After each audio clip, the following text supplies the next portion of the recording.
This is Jaguars Happy Hour. Jaguars Happy Hour is brought to you by Jet Home Loans. And now, a guy who epitomizes the finest in hosting, announcing, analysis, description, and opinion. Well, you know, for a small market broadcaster, J.P. Shadrick. It's tough on these streets. Welcome in. It is Jaguars Happy Hour, and the first hour presented by Jet Home Loans. We're at the Hyundai Studios, the Miller Electric Center in the small market of Jacksonville on 1010XL AM, Jaguars.com, and Jaguars YouTube. Here's what's coming up, presented by Deep Eddy Vodka, handcrafted with real fruit, proud partner of the Jacksonville Jaguars. Jaguars dominate the Broncos 34-20. Trevor Lawrence in the best stretch of his career. 4 straight games over a 100 rating now, and another fantastic day at the office. The Jaguars defense, yeah, they gave up some explosive plays, but late third into the fourth quarter, they didn't really give up much at all. Got them off the field a bunch and won the football game, and the Jags defense continues to play well. We'll keep it real about the Jaguars and their possibility now, after yesterday's game, being a Super Bowl contender. Yeah, I said it. Super Bowl contender. We'll keep it real. Fan questions, of course, and we'll go around the National Football League. I'm all alone in studio tonight, but I'm not going to do this solo. No chance. Austin Lane is with us. He's still in Denver, basking in the afterglow of the Jaguars win, just outside of Denver, up in the mountains. Looks like a cool scene there. Pete Prisco, of course, down in South Florida. Austin, how was the game? You were there. Yeah, game was absolutely insane, man. Obviously, we kind of set it up, with my son as a Broncos fan and a Jaguars fan. So rocked a Jaguars hoodie with a Broncos shirt underneath, to the point where I was going to say, hey, if the Broncos win this game and he's looking for playoff tickets, go call Bo Nix, because you ain't coming to any Jaguars playoff ticket, any games or anything. But thankfully, the Jags fans there, while there was a couple of them, they were super passionate. We got a bunch of shout outs from them. My son thought that was great. And obviously got to see that Jaguars victory, which was really cool. JP, did I hear you say Super Bowl before? They're contenders. I said they're contenders. They are contenders. And we'll get into deeply why and keeping it real, but do you agree? Yes, I do. And by the way, we were talking before the show about this. I watched the tape today, and it didn't even look as dominant as I thought it was on tape. They beat the daylights out of them, and they didn't play their best football. I didn't think they played their best football at all, particularly on defense, and they still beat the daylights out of them. And that should tell the rest of the NFL where they are, this team right now. This is a really good football team and getting better. And I think lesson number one for all the owners of the National Football League out there, hire a great coach, let him hire a great staff, and watch what happens. This team has changed because of the coaching. I mean, the offensive line, much better. The quarterback, oh my gosh, he's playing at such a high level right now. Defensively, Campanelli has the sum of the parts is much better than the parts, and that goes to coaching. And so I picked them to go to the playoffs. You know that before the season. Mm-hmm. I said I locked the playoffs about 4 weeks ago, and that's happening. And now I think they can do even more than that. I'll be honest with you. Oh, is that a precursor to a major lock? Or are we a couple weeks away from one? No, you got one playoff lock, and it hasn't happened yet, right? No, it's not 99.8%. You gotta. If the Colts lose tonight, the Jags are in. But yes, right. And then, look who locked the game last week, though. I know. Hey, that's a bold one. And Austin. Yeah, he did it. Yeah, I mean, I still haven't got any calls from like a tailor for my Lululemon 3/4 zip, so I'm still waiting on those calls and everything, but I look forward to that and everything. And hey, I mean, I have 4 locks right now. Might as well have a drive for 5 coming up here, but we'll see how the Colts game goes here. By the way, Austin, they can't get you or Taylor to get your size yet. They never know if you're going to be the big guy or the small guy. They don't know. They have no idea. Now, right. You were like a yo-yo. They have no idea. Yeah, that is a good point, man. I'm not sure if they should try to get me at 205 or should get me like at 235, 245. So yeah, that's a great point. I mean, I guess right now I'll take the Tony Baselli cut and then we'll go from there. By the way, have any snacks at the game, or were you not partaking? Like, I'm sure your son wanted something from the concession stand, and you being training like you are, I bet you couldn't put your hand into it. Oh, well, Pete, first of all, it was the weekend, right? So you're allowed to have a couple cheat meals. And since I had to still do the pregame Jaguars show, we were in the press box before the game started. And, I mean, I don't want to do a power rankings of food and press boxes, but Denver spared no expense with a prime rib board with chicken sandwiches, hot wings and everything. So needless to say, I ate pretty well before the game. There you go. There you go. Yeah. They do it well in Denver. They roll it out in Denver. Absolutely. Love that. You got to carb up. That's what you got to do. For your workouts coming up. Jaguars domination continues, though. Trevor Lawrence with another strong game. I mean, just on the move, making plays with his legs when he needs to. And then some of the throws he's making, Pete, are just like that's what we've been waiting for from Trevor Lawrence, and it's finally here. Well, let's put the narrative to rest that he's a bust, please. Let's finally, once and for all, put that to rest. This, to me, was a big game for the team, but it was a big game for him. To go out there and play the way he did against that defense sent the message to all the doubters out there. And we had concerns, rightfully so. We were all concerned about him early in the season. Sure. He wasn't playing very well. Absolutely. But this is a complicated offense. And you can tell that he gets it now. He knows where he's going with the football. The ball's getting out. He's not, double clutching. Like this play here, this touchdown, he knew where he was going right away. He had to put it on the outside. He did. I mean, that to me is quarterbacking. And I think that's the biggest difference with him. He trusts his guys now. He trusts the offense. He trusts what he's seeing. And he's making plays. And by the way, I think he's checking in and out of those plays at the line of scrimmage. And that's a good thing. So I love what they're doing. I love what he's doing. I've always thought he would be look, last year I thought he'd be a star quarterback. I predicted him to be I predicted him to be the MVP last year. That's what I thought about him. It didn't happen. Well, now he's starting to look like an MVP type quarterback. And that's the reason why they're going to be dangerous come playoff time. I mean, guys, here's what I'm seeing. And, obviously confidence, moxie, whatever you want to call it. But to me, it seems like Liam Cohen has finally given Trevor Lawrence the keys and he's driving now, right? Because say you're in high school, you're in college, right? And your dad gives you the keys to the car and says, don't wreck it. What are you going to do? You're going to drive safe. You're not going to, you're going to not take chances. You're just going to kind of go the speed limit and make sure there's zero scratches on it. But then there's going to come that day, whether you graduate high school, you graduate college, where your dad's going to go, hey, son, it's all yours now. And when you get the keys, then it's like, okay, let me go to the parking lot. Let me do some donuts. Let me do my own thing. And that's what it seems now from Trevor Lawrence. It just seems like Liam Cohen has finally handed him the keys. It's really the first time I feel like in an offense that Trevor Lawrence has played on that he's truly had the keys to the car. That it's his vehicle now, and it's his job to identify in terms of checking in, checking out, and obviously it's a collaboration with Liam Cohen as well. Yeah, but Austin, what you should do is when you get the keys to the car, go 122 miles an hour, and if you get a scratch on it, then you blame somebody else. You say, oops, they dinged me in the parking lot, Dad. I mean, the reality is quarterbacks, like you say, are so hesitant to go 120 miles an hour in large part because they're fearful of making mistakes. And I think that's the worst thing that can happen to a quarterback.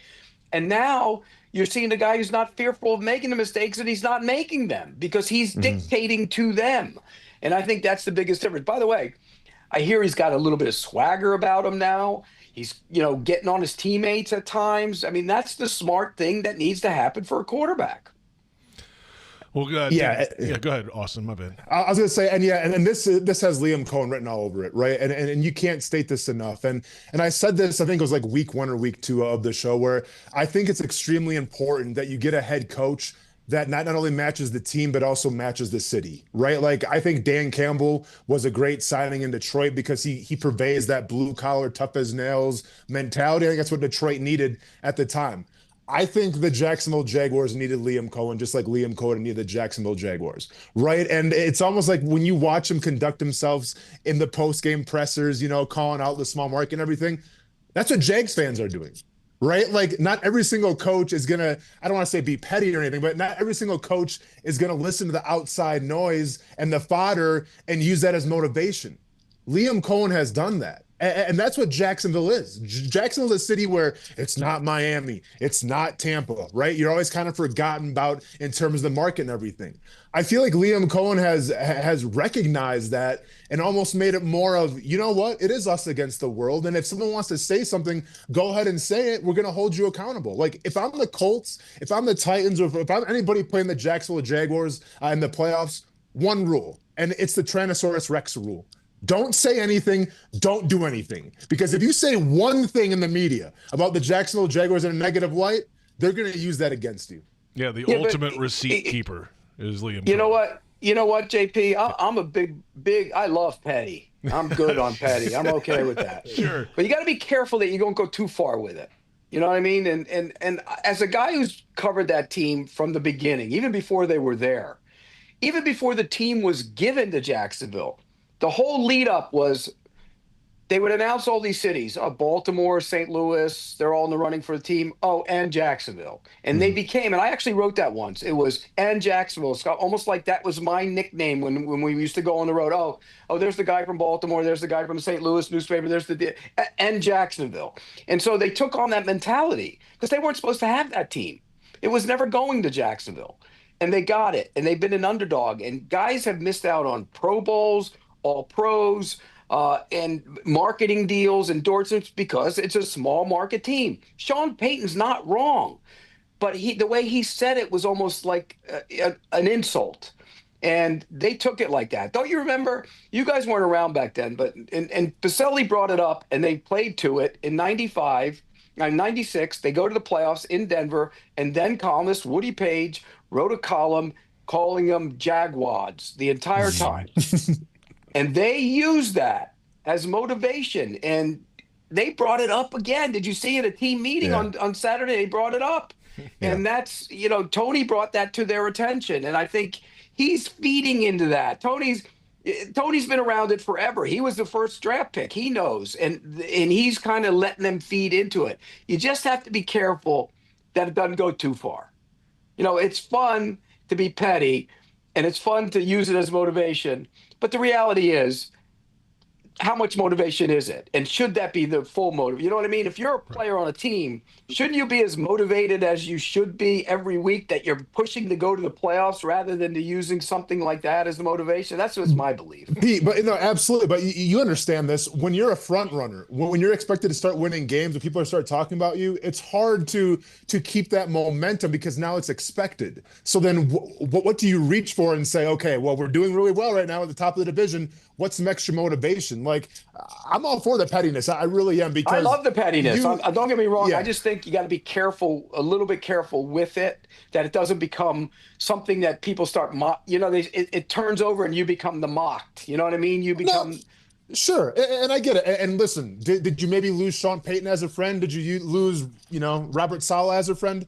Maybe. But if I'm Liam Cohen, I'm not in the position to make friends. I'm in the position to win games, and that's what he's doing right now. And I think I have no problem with that. I have no problem with what he did. And I think you saw that against the Broncos too. You saw a Broncos team come out flat, and I think that was a direct reflection. Whether Sean Payton meant the small market comment as a bad thing or not, I think you had a Broncos team that took this Jaguars team lightly. I mean, and you saw that with some of the false starts from guys like Bowles, who's one of their all pros. Like, that team didn't play well, and I think that team did in fact take the Jaguars loosely. So I'm all for the sports entertainment if you want, and this is what James Gladstone said. Like, listen, they haven't lied to anybody all year. James Gladstone, when he first got hired, said it's also a sports entertainment league. Now, at the time, I disliked it because I'm like, well, this isn't professional wrestling, right? Like, just focus on winning and focus on losing. But they've almost used that entertainment aspect now to their advantage.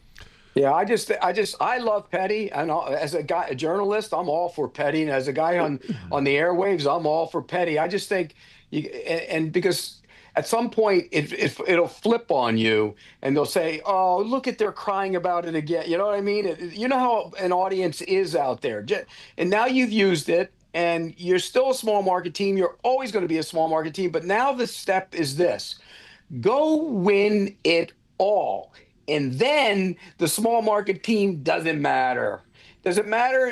Does it matter when the small market team, when the Colts were a small market team and Peyton was playing there and they were winning, they won the Super Bowl? Did it matter? It didn't matter because they were a great team. Go become a great team, and none of that will matter. No doubt about it. We've got plenty ahead on Jaguars Happy Hour. We'll return and get back into this offense and contributors around Trevor Lawrence yesterday. In the passing game, the offensive line had some injuries, but guys that stepped in, we'll dig into that, of course, a little later. The defensive effort yesterday, especially in the second half, to get off the field a bunch. Second hour coming up a little bit later. We'll have fan questions. We'll go around the NFL, and there's plenty ahead. So if you want customized Jaguars furniture for your home, check out zipchair.com. And you can browse all customizable options. Zip Chair, furniture for fans. It's Jaguars Happy Hour presented by Jet Home Loans.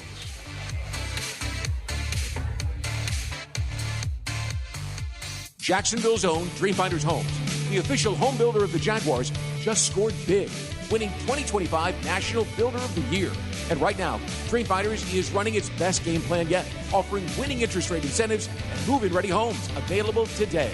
With 20-plus communities right here in Jacksonville and over 40 across Florida, from Jacksonville to Orlando to Tampa, Dreamfinders Homes is everywhere you want to be. Visit dreamfindershomes.com and move into your dream home today. Hey, Jags fans, stop dreaming of creating your game day fan cave and build the Jaguars den of your dreams with ZipChair. When it comes to maximum comfort, ZipChair.com is the only place for officially licensed Jaguars recliners, sofas, bar stools, office and gaming chairs, all featuring high-quality embroidered Jags logos. Crack open a few cold ones in the comfort of a Zip Chair and make your home the place to be on game day. Head over to ZipChair.com and save 20% today. Use code JagsRadio at checkout. ZipChair.com, furniture for fans. Daly's Dash is not only your Jaguars game day stop, but a great place to grab a meal any day of the week. To honor the Jags and the fans, we've crafted the Duval Sub. The Duval comes with freshly sliced turkey, ham, melted cheddar, and habanero jack cheese, topped with crisp lettuce, fresh tomatoes, and a double portion of our secret sauce, all served on a fresh roll. Come by your local's Daly's Dash today to get your delicious Duval Sub. Daly's is the official convenience store sponsor of the Jacksonville Jaguars.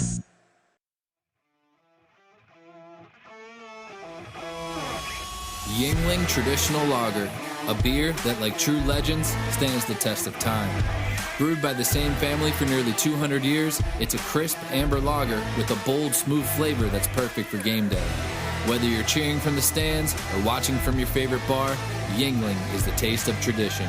Yuengling, legends stand the test of time. Frank Frangie here. When you think of barbecue in Jacksonville, it's got to be Bono's Pit Barbecue. For over 75 years, Bono's has been smoking Jacksonville's favorite barbecue. You can find Bono's locations all around town and on game day at Everbank Stadium because Bono's is the official barbecue of the Jacksonville Jaguars. So go to bonosbarbecue.com or call their fantastic catering department at 904-332-7427. That's 904-332-7427. And remember, if you don't see a pit, it ain't legit. When it's your money, your business, or your home, you deserve a partner who sees and hears you. A partner who is by your side every step of the way. That's Ameris Bank. It's a commitment we're proud to make, and one we back up by providing financial solutions to empower you. Because at the end of the day, we are dedicated advocates for you. Visit your local branch or learn more at amerisbank.com. Ameris Bank, fiercely yours. Member FDIC, equal housing lender, all loans subject to credit approval. Yeah, I mean, it's never, I wouldn't say easy when you're playing a really good team. And this is a really good team, really good defense especially. And so we knew we were going to have our hands full coming in. We had to play well, and we did down the stretch. We made some plays. It wasn't always pretty. You know, we can still clean up some operation things, getting in and out of the huddle quicker.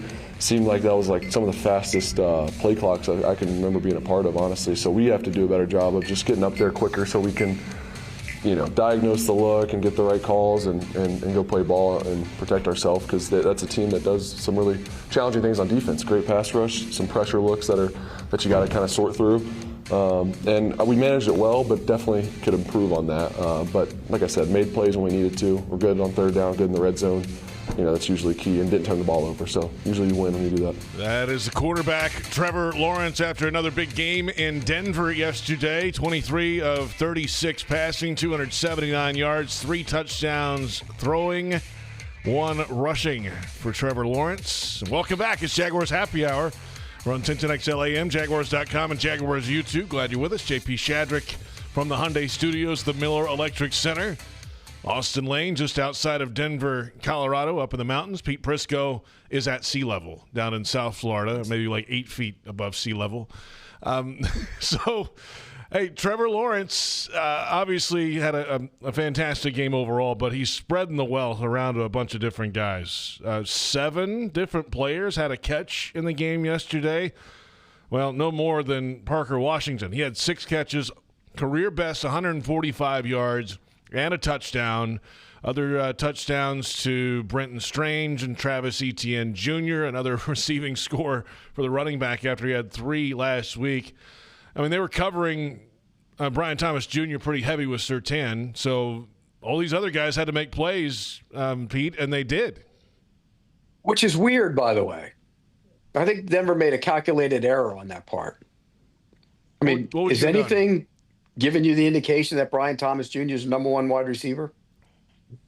No. So why would you cover him with your number 1 corner? Bad decision on their part. And I think Jacksonville took advantage of that. Riley Moss has had moments where he struggled. We said that last week. He didn't tackle at all on Sunday. And so a lot of those big plays were because of him. And, they got the touchdown. Parker Washington got the touchdown off of McMillan, who's been really good as the slot corner, by the way. They covered him well for the first 2 drives of that game. There was nobody open. That's right. There were 2 sacks on those first 2 series, and they weren't from offensive linemen getting beat. They were covered sacks. And then they kind of went away from what they were doing, which I thought was strange. They played a lot of umbrella coverage in on the first 2 drives, and Jacksonville struggled with it. They didn't get open. And then they eventually started morphing into blitzing and playing more man and mixing some zone 2, but they picked them apart when they did that. Trevor was great against the blitz on Sunday. So, yeah, well, what's wild to me, Pete, is like when you look at that Broncos defensive game plan, it was apparent that they were worried about getting beat over top from Brian Thomas Jr., so they put Surtain on him. With Jacoby Myers, they ran different coverages on him, but there's some times where, he essentially had 2 guys on him, so they're trying to take Jacoby Myers away. They try to take Travis Etienne and the flats away a little bit, and in doing all that, Parker Washington was almost like the afterthought. Like, they forgot all about him. And I'll be honest, when I was doing the pregame show, I'm like, okay, well, who is Moss going to be on? Because that's the guy you can kind of expose. If he's going to be on Brian Thomas Jr., then hit him deep and everything. I didn't even talk about Parker Washington at all. So the fact that he was kind of the afterthought, and the afterthought really had the biggest day on offense for you, I think it says a lot about this scheme, and it says a lot about what this Jaguars offense can do going forward as well. And it could have been an even bigger day because he missed him in the middle of the field when he tripped coming out of his break a little bit. Yeah, that would have been a big play. He had him on the sideline, could have been a big play. There were a couple of plays he could have really hit him. And by the way, Trevor should have had another touchdown pass because Jacoby Myers dropped that one in the back of in the end zone. I mean, it would have been a tough catch. The guy was kind of pulling it down, but before he grabbed onto him, he didn't pull the ball in, and that was in the face of a pressure right in Trevor Lawrence's face. So I think, look, he did the right thing by spreading it around, and I think Liam Cohn has developed him to the point where, again, he comes to the line of scrimmage and he says, okay, I can't go here, I'm going there, and he knows where to go with the football. And if they roll coverage, because, that's the whole trend now in this league, pure progression versus reading the coverage, when the reality is if you're going through pure progression, you have to read the coverage too. It's just a matter of, you can go 1, 2, 3, check down, rather than cutting the field in half. And I think he's done a great job of doing both. I think his coverage reading ability has improved greatly, but they also made it easier on him by playing the defense that they did. I thought by coming after him. If you look at his numbers against the blitz on Sunday, Austin, he was fantastic against the blitz. No, without a doubt. But I think it also echoes the question now as well, where obviously the run game didn't get going probably like you wanted to go. They did threaten play action every once in a while, and that play action kind of helped open things up a little bit and get Trevor comfortable. But they didn't really run the football that well. And I get Denver's a great defensive line and all, but this has kind of been now a trend the past couple of weeks where, the Jaguars have had some problems running the football. I mean, I don't know, what are we, like 30 minutes in? I mean, I'm still going to say Travis Etienne had that big play, had that touchdown and everything. So I'm not sure if you're still going to pay him or not. But I think it begs the question now of, is this identity starting to shift where we talked about them being a power, a smash mouth, run first team? Are we starting to see a team now more that's going to rely more on the pass and rely on Trevor's arm over the run game? I like that formula. And the reason I like that formula yesterday was because if you went in there and you're going to run the football, it was going to be run, go make a play, and you're going to turn it over. And instead, it took them a couple series to kind of figure it out. Mm-hmm. But they didn't. I think there was one running play on the first two series, if I'm not mistaken. And then they started series number 3 with a run, and then they kind of went from there. But I think he went into that realizing I have to dictate to that defense rather than that defense dictate to me. And I think that was smart on his part. I give him credit for that game plan, because by the time it was 7-0, and they looked up and they go, okay, they're going to be throwing the ball around a little bit now, and I think he kind of pushed that on them. We can get into the offensive line coming up, and we'll talk about them in a great deal, but I think they protected well, and that really, really influenced what he did in the pocket. There were times when there wasn't a soul near him, by the way. Mm-hmm. And he's, you can see him feeling the pocket better than he did earlier in the season too. He has the sliding ability, or can kind of just kind of gets it out of there, which is the eyes have come back up again. That's right. The eyes came down. When you get hurt playing the game, and he got hurt last year, and you come back and you don't trust your offensive line, and your receivers aren't where you're supposed to be, your eye level is going to come down. So you're going to make your first read, you're going to get out of there. And you're going to make your 1, maybe get to 2 and get out of there. And he's not doing that anymore. He ran on Sunday. Don't get me wrong. There were times he needed to run. There were guys they weren't open on those plays. He needed to run. But in the past, there were guys open and he was running. And that's when you get into problems. So I think he looks like the guy who was picked first overall. That's what he looks like.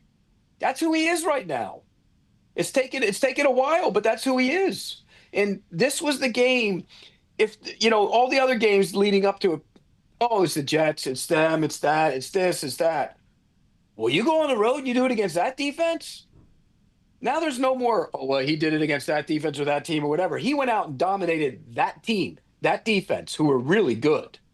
So, and here's the thing too, Pete. Even the bad looked good, right? Like even when he was taking those quarterback sacks, because let's be honest, you're dealing against the Broncos right now, who have the most quarterback sacks in the league. I think previous years of Trevor Lawrence, he maybe would try to make something happen, try to throw it out the last second, the ball gets deflected, things like that. It's a turnover. You saw Trevor Lawrence have supreme pocket presence, and even when it was breaking down and he tried to take off, he can't take off, but he did a great job of protecting that football and not turning the ball over. Because give credit to the Broncos defensive line as well, right? Like there's some great players in that defensive line. You figured a couple of times they're going to get home, but when they got home, it wasn't the difference maker. There wasn't turnovers, there wasn't momentum shifts. You just took the quarterback sack and you lived to see another day.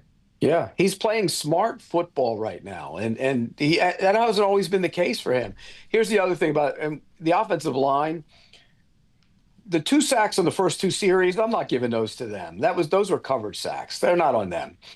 McCary got beat bad on the 1 sack. Now, he was hurt. He was dinged up, right, and stayed in. Yeah, right. Yeah, he stayed in. He probably should have come out of the game. Right. These guys are tough guys, but he probably should have come out of the game. He got beat bad on that play. Mm-hmm. But then there were a couple others.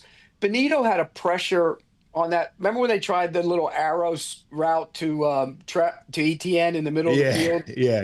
It was going to be a successful play, but he had a little bit of pressure and he couldn't make the throw properly. But most of the time, Nick Benito came into that game as a defensive player of the year candidate. Did you see him much? He didn't do much. And I think he had that pressure, which technically he was kind of getting blocked behind him anyways. And I think he had 2 assists, if I'm not mistaken. Two assisted tackles and 1 quarterback hit. And that quarterback hit came on that play. Yeah. So, again, can we say it again? Cole Van Lanen, can we say it?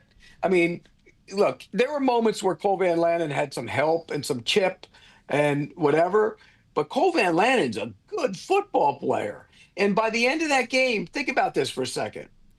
Not even the end of the game, third quarter, they're playing with a rookie center Walker Little, who's a left tackle playing right guard, and Cole Van Lanen, who wasn't starting before the season at left tackle, and they're protecting against that front. There were times when he was standing there and there was nobody near him. I mean, you go back and look at the rifle shot in the middle of the field to Myers, I think it was. You remember that one? He's nobody near him. Yeah.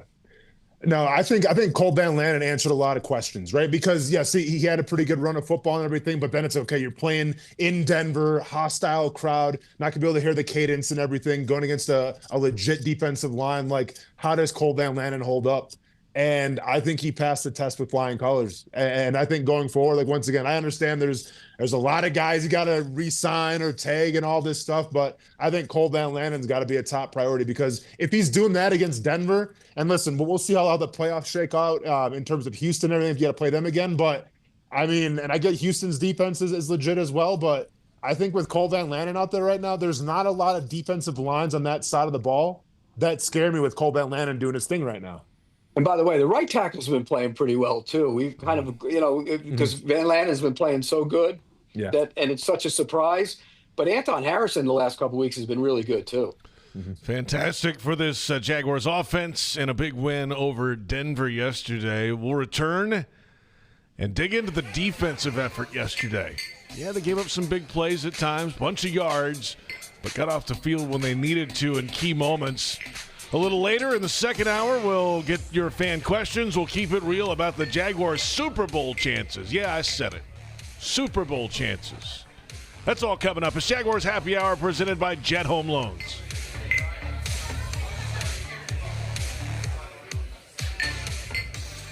Jacksonville's own Dreamfinders Homes, the official home builder of the Jaguars, just scored big, winning 2025 National Builder of the Year.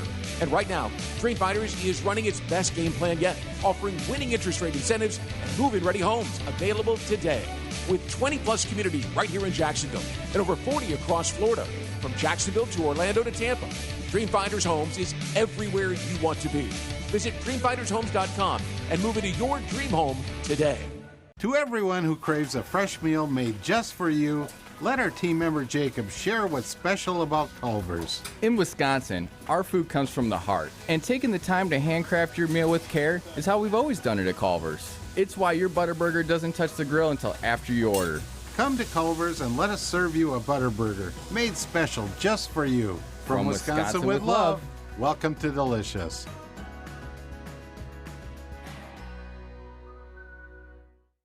It's game on, Jaguars fans, no matter where you might be. From the backyard to the beaches, the Ford F-150 with available Pro Power on board gives you the power of a mobile generator. So as long as you've got a TV and a signal, you don't have to miss another game. Just one more reason why Ford F-Series has been the best-selling truck in America 48 straight years and counting. Ford, proud partner of the Jacksonville Jaguars. See your local Ford dealer today. The Jaguars bring performance, strength, and passion to every play. And you'll find the same when you bank with EverBank. Open an EverBank Performance Savings account and score serious savings. See what you could earn at everbank.com/Jaguars. EverBank, advantage you. Member FDIC and the official bank of the Jacksonville Jaguars. Are you ready to love how you feel, look, and live in every season? At Elace, we offer more than just luxury med spa treatments. We provide a serene, judgment-free space where you can reconnect with the best version of you. Whether you want to refresh your natural look with Botox or Dysport, pamper yourself with a relaxing hydrofacial, or rejuvenate your complexion with laser resurfacing, our expert team in Jacksonville is here to tailor treatments to your needs. Visit Elace.com today and start your journey to loving yourself.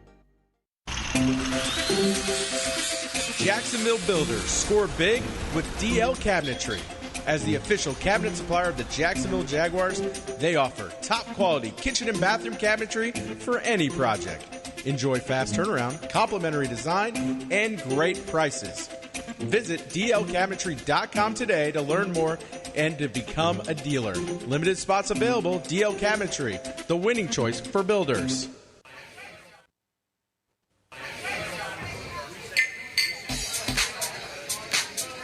we were opportunistic, I thought, on defense. 5 of 4. They were 5 of 14 on third down, 1 of 3 on fourth down. They got in the red zone twice. So, I know the yards were high, and they hit some explosive passes and some catch and runs underneath that we weren't thrilled about. But I thought our guys did a great job of just digging in, playing physical. Jarian Jones, huge interception to stop a drive, a couple big-time stops. So very proud of the defensive staff and Campy and those guys. That's Jaguars head coach Liam Cohen after the game in Denver yesterday on the Jaguars' defensive effort in a big victory, 34-20. The final, Jags now 11-4. They've won 6 straight, 7-1 record since the Week 8 bye. It's the longest in-season win streak for the Jaguars since 1999 when they won 11 games. Of course. Oh, yeah, that's right, Pete. You were there for that, obviously. We'll see. Don't dare play that song. No, we won't do that. So, hey, the Jags are rolling right now. They're top of the AFC South, number 3 seed in the AFC playoff race. The 1 and 2 seeds have the same record, just a game above the Jags. So, if the Colts lose tonight to San Francisco, then the Jaguars would secure a playoff berth, as would the Chargers and the Bills. We'll get to everything around the league coming up in just a little bit. But this Jaguars defense, to Liam Cohen's point, yeah, they gave up some explosives. 7 plays over 20 yards allowed for the Denver Broncos offense. But when it came to crunch time at the end of the game, I mean, the Jags, the Broncos tied the game 17-17 right after halftime. Jaguars regain the lead with a touchdown, force a punt. They take another lead, and then they get a fumble recovery. Cam Little hits a field goal. Denver hits a field. It was basically almost a shutout after that third quarter touchdown from Denver. I mean, this Jaguars defense got off the field in key moments, Austin. No, without a doubt. And I think this Jaguars defense, if you want to put them in a box, you want to label them, what their identity is, they're definitely bend, don't break sometimes, but I think they're opportunistic, right? Where, sure, you're going to get maybe 400 yards with Bo Nix and everything, but there's plays out there to cause turnovers. I think that the Jaguars, if anything this year on defense, when they've had opportunities, they've capitalized on it, right? Every team's going to get chances on defense to try to make a play, try to change the momentum. Some teams can capitalize, some teams can't. I can't remember a lot of plays this season where the Jaguars got an opportunity where they didn't capitalize on it. Yeah, and the one thing when you notice the defense is Campanelli's moving a lot of guys around. I've been pushing for this, and JP, you know this for a long time. I think Trayvon Walker rushes better from inside than he does on the outside. And if you saw on Sunday, they stood him up next to Josh Hines Allen in some situations, and they both attacked the quarterback. He's good at, stunning and looping inside and making plays that way. He's not line up, blow by you kind of end. That's not what he is. He's a power player, and I think they're using him better the way they're using him now by standing him up and putting him inside next to Josh Hines Allen. Let those two guys get the quarterback, and I think that's creativity on the part of Campanelli, and I think that really showed. I mean, look, again, I'm going to go back to the sum of the parts being better than the parts. If you take away this, if you look at this defense as a whole and you pick it apart, Monteric Brown has been outstanding in this defense. But if you put him in man-to-man situations, we know what he's not going to be a guy who can run with people. He just does. That's not what he does. But they figured it out, and they're playing him to his strengths. The other cornerback is a solid player. He's not a great. They don't have a true shutdown corner, but they've kind of compensated for the way they play on defense. And again, the safeties. Antonio Johnson's much improved. Got beat on Sunday by that. The fake to the corner and ran the post by him. Wingert made a terrible tackle on the run. I mean, you got to put him on the ground. But those guys are solid too. They're not great players. They're solid. I think if you look at the whole defense as a whole, it's solid. And they play good, solid defense. It's never going to be a dominant defense. Never. It just isn't. That's not who they are. But they can be a good, solid defense that keeps teams, like you said, Austin, make them bend and don't break and turn them over. That's what they got to do. Yeah, and watching Trayvon Walker now kind of doing his thing from the 3 technique a little bit, it reminds me a lot of like playing for a guy like Vic Fangio when I was in Chicago. The great thing about Vic was I think there's a few defensive coordinators that kind of share this philosophy where you just kind of let your guys be athletes, right? There's robots and then there's athletes. And with the robots, okay, you got to be in this gap at all times. You can't peek your head in. You can't spin off the block. You got to be right here at this moment, because if you're not, then the defense isn't going to work. Or there's a guy that can say, hey, you know what? You got some pretty good size. You're athletic. Why don't you go ahead and stand up a little bit, kind of prowl around a little bit, and you get in where you fit in. And then we're gonna cover you on the back end. And that's what this Coach Campanelli-led defense, I think, is showing even more of now. And Trayvon Walker is the prime example of it. When you let guys be athletes and you let guys kind of walk around, stand around, and just kind of do their thing, that's contagious, man. Like that's fun to play in. And I played in both systems. I played in a system where it's a base 4-3 defense. Your hands in the dirt. You got to be in this gap at all times. And I played in defenses that give you a little more athleticism, a little more swagger to kind of do your own thing. And those are defenses that are fun to play in. They didn't get him on the ground on Sunday, did they? If I'm not mistaken, there wasn't a sack, was there? There was one. There was one sack. Yeah, but if that was the one where he kind of scrambled away, though, wasn't it? It was one of those. Yeah. Mm-hmm. Yeah. So it was like a 1 yard sack or one of those at the line of scrimmage kind of things? I don't remember him getting him on the ground. When he threw it out of bounds and stepped out of bounds. I think that's what it was. That's what it was. Oh, okay. Yeah. So they didn't get him on the ground, but they influenced him a little bit. It wasn't a great. That's what I mean when I said I watched the tape and I came away thinking that there's a lot more that could have come from that defense. Like Josh Hines-Allen didn't have his usual Josh Hines-Allen game, I didn't think. This is a Broncos offense that's only allowed 17 sacks all season, the way Bo plays. And that's a good offensive line. Right. I mean, the right guard might be the best right guard in football. The left tackle's a really good player. The right tackle's a veteran who's been around the league. The left guard's a weak link, and the center's solid. I mean, it's a good offensive line.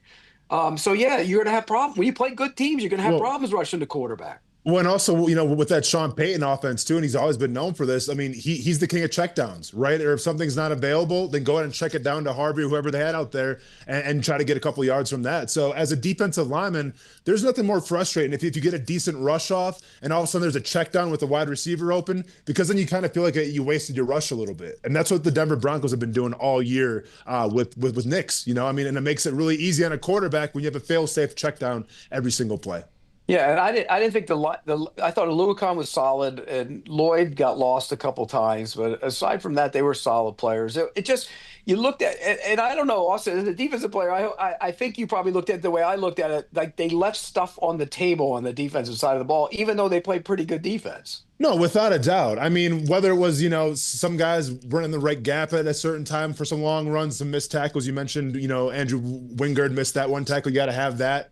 Kind of took a bad line to the ball there and everything. There's definitely a lot on the table, but I think at the same time, you can realize that, you bend, you don't break, you give up a lot of yardage, a lot of big plays, and you still were able to come out with a victory. And as a defense, that's kind of one where you go to your offense and say, hey, thanks for having our back. Now let's try to pay it back in Indy. By the way, Jarian Jones is playing good football.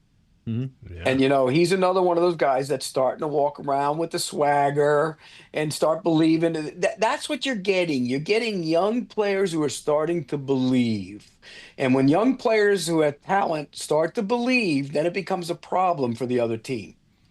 It's good for the Jaguars, certainly, in now going into Week 17, 11-4 record. We're back in a moment. It's Austin's favorite segment. Microsoft Copilot. Let's go. He loves that. He loves that. We're going to get some answers out of this computer today. What are we going to get? Or an answer. I mean, can we at least make it work today?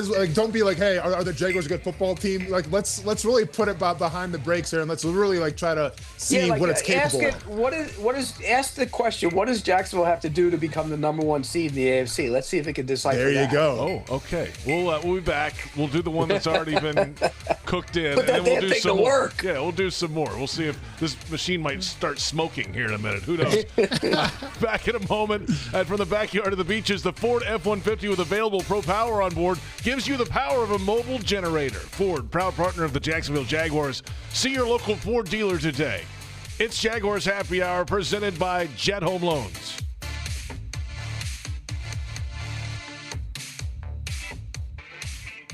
Jacksonville's own Dreamfinders Homes, the official home builder of the Jaguars, just scored big, winning 2025 National Builder of the Year. And right now, Dreamfinders is running its best game plan yet, offering winning interest rate incentives and move-in ready homes available today. With 20-plus communities right here in Jacksonville and over 40 across Florida, from Jacksonville to Orlando to Tampa, Dreamfinders Homes is everywhere you want to be. Visit dreamfindershomes.com and move into your dream home today.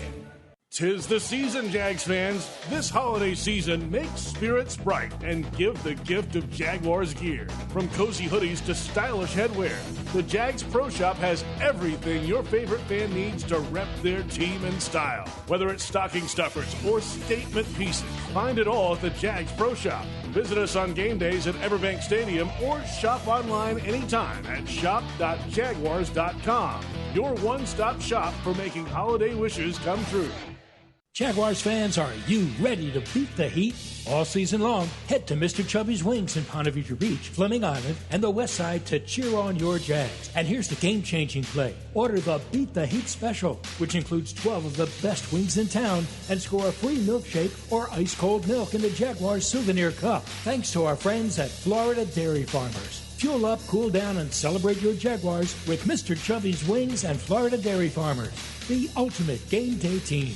It's the year-end sales event with the Ford crew. It's sales event time, Sam. Temperatures are dropping, but the deals are just getting hot. Time for our annual Ford Holiday Gift Guide. Oh, yeah. Hard to go wrong with great deals on trucks and SUVs from Ford, America's all-time best-selling auto brand. Don't forget the first rule of holiday gift giving, Hank. What's that, Sam? Always remember to treat yourself, too. Well said. Based on Automotive News Almanac historical data and industry-reported sales data from 1909 through 2024 CY. It's game time, Jaguars fans. This season, feed your fandom with the Jaguars sub from Publix, the official supermarket of your Jacksonville Jaguars. Sink your teeth into crispy chicken tenders, boar's head bacon, melted cheddar, sweet coleslaw, and smoky barbecue mayo, all stacked on a fresh white roll. Taste the hype only at Jacksonville Publix locations. Publix, where shopping is a pleasure. Game day means it's time to get loud, get proud, and get real. As a proud partner of the Jacksonville Jaguars, Deep Eddy Vodka brings real flavor made with real ingredients to every tailgate, watch party, and post-game toast. Handcrafted in small batches in Austin, Texas, Deep Eddy Vodka is distilled 10 times and is made with purified Texas water, real fruit juice, and pure cane sugar. Wherever you're cheering on the Jaguars, make every moment a real one with Deep Eddy Vodka, a proud partner of the Jacksonville Jaguars. Please stay drink responsibly. Deep Eddy Vodka is a product of Deep Eddy Distilling Company, Austin, Texas. 35 to 40% alcohol by volume, distilled from corn.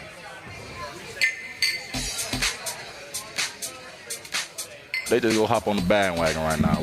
Everybody in this locker room on the Jaguars team, even upstairs, we know everybody probably gonna try to hop on this bandwagon now, but we don't want anybody. They can stay where they at.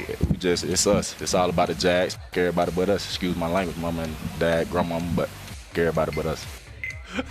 Trayvon Walker on live radio in the postgame show yesterday. Sorry, mom, dad, grandma, but saying it again, telling it like it is. Welcome back. It's Jaguars Happy Hour. JP Shadrick with Pete Prisco and Austin Lane. Spicy Jaguars locker room. Feeling the disrespect and letting it flow over after a big win. Hey, and it's now time to check out Microsoft Copilot each and every week. There we go. We This check should be it out. good. Well, this is what we did. So today, how many division titles do the Jaguars have in their history? And it does a little work for you. And it tells you the Jaguars have 4 division titles in their history, 2 in the old AFC Central, 98-99, and 2 in the AFC South, 2017 and 2022. Now, check it out. Easy as can be on Microsoft Copilot. Now let's try my question. Asking them the small market questions there, JP. Thanks, JP, Austin. why can't we ask the question, how do they get the number 1 seed? It's, you know what? I did that during the commercial break. And you want the answer? Nice. Here's the answer from Microsoft Copilot. The Jaguars can still get the AFC's number 1 seed. They need a very specific combination of results. Based on the latest reporting, Jacksonville must win out and get help from losses by both Denver and New England. Below is the full breakdown. We'll go through it. There's 3 requirements. Jaguars must finish 13-4. They got to win out. Broncos must lose at least one more game because that means the Jaguars would have the head-to-head with Denver. And the Patriots must lose at least one more game. So there you go. And that would be a better record than New England. So that's they would have the same record as New England. But then it says that's the answer. So that must be. See, the thing's giving you an answer without an explanation. Yeah, that's what it says. Yep. Well, and New England's probably not losing another game if you look at their schedule. So it's probably just not a reality. Mm-hmm.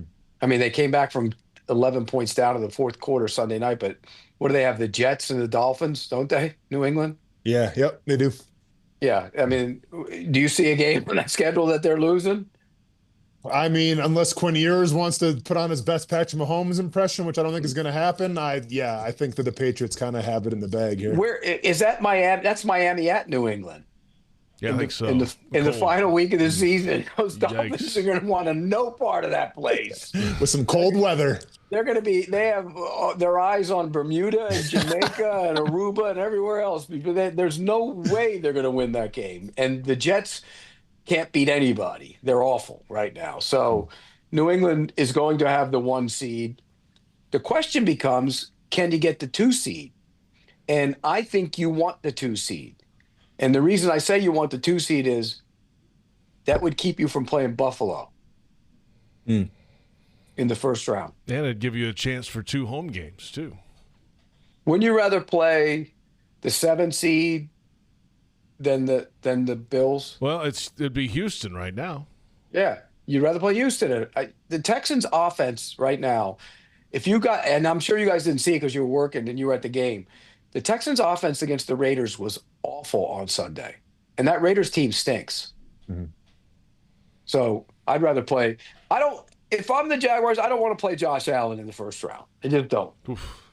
Yeah, that's seeing him run around and making plays off schedule. He's a massive. Yeah, you don't want being. that. Like, you don't want that. And then especially like the whole fan base too, like, the tables, the Bills Mafia, like I'm all set. They would all, if they played in Jacksonville, they would descend on Jacksonville because they come from all over. Like when they play the Dolphins, they take over Elbow Room, the Bills Mafia, and they'll take over downtown. They'll take over Jacksonville. So. You don't want that. You don't want that game in Jacksonville. Not their defense isn't great, so they're beatable on defense. But can't you just see that like 30 to they're 30 to 30 late in the game, and Josh Allen gets the ball and does something magical and wins that game. You can just see it happening. Yeah, that's awful. God, that'd be really bad. That's not fun to think about at all. No, you'd rather play the Texans and C.J. Stroud in that offense, which struggles on the offensive line. I mean, they do. I think you'd rather play them. Denver. I didn't watch a lot of that Raiders game, but did the Raiders offense have a field day against that Texans defense as well? No, not really. Okay. But Gentry just had a good game. The Texans got a pick 6. Okay. Yeah. I mean, they got a pick 6. They had no offense in the first half, the Texans. That's not a good Raiders defense. Max Crosby is, but the rest of it isn't. Yeah. And at least the Broncos are not going to lose this week in Kansas City. They're checked out, and the third quarterback's playing. So, it comes down to the last week for them. Christmas and the cold and nasty, though. It's going to be 70 degrees on Thursday in Kansas City. Yeah, but what's it supposed to be? 70. It is? Yeah, I looked at it the other day. I mean, it's like 65 degrees here in Denver. So 63 degrees on Thursday. Having lived in Denver back in the day, it can be 65 one day and a blizzard tomorrow. You're not wrong there. But do you think there's a little extra incentive from the Chiefs now? I know they're going to be playing in Kansas coming up. They're going to move the stadium and everything. Like, do they get a state moving bump, if you will, against the Broncos? I think there's some pride on that defensive side of the ball, and Steve Spagnuolo is a good coach that they're at home. Look, they went out on the road after being eliminated and playing the Titans, and then your quarterback goes out, your backup quarterback goes out. You're going to go deflate. You're going to go. That's natural. So now we'll see if they have any pride whatsoever at home against a division rival who you don't like, and you can ruin their season. And you've played on teams like that. You want to ruin their season. Absolutely. We'll see how long Chris Jones wants to play in the game too. He has a tendency to tap out. So. Well, now that's a whole other Joe story. Cullen's not going to let him. I'm telling you right now. He won't let him, Joe Cullen. No. No way. I can hear Joe. But then they also close out against the Chargers. Yeah. Which is not an easy game either. No. So they could Jacksonville, if they win out, has a chance to get the 2 seed, which you want. And then they're a wild upset away from having the 1 seed. Well, in that scenario, let's just say they were the 2, they played the 7. Let's just say they beat the Texans. It's the Texans. Then the Bills were the 6, and they would play the 3, which would be. That would be New England. Yeah, who they beat the other day last week there. Right. And then 5, and then even if 1 went down and 5 won against the Steelers, which is the Chargers at the Steelers. Then 5 would be in Jacksonville. If 6 beat 3, think about that. The Chargers could be back in that scenario. The Chargers could be back in Jacksonville for a chance to go to the championship game in that scenario.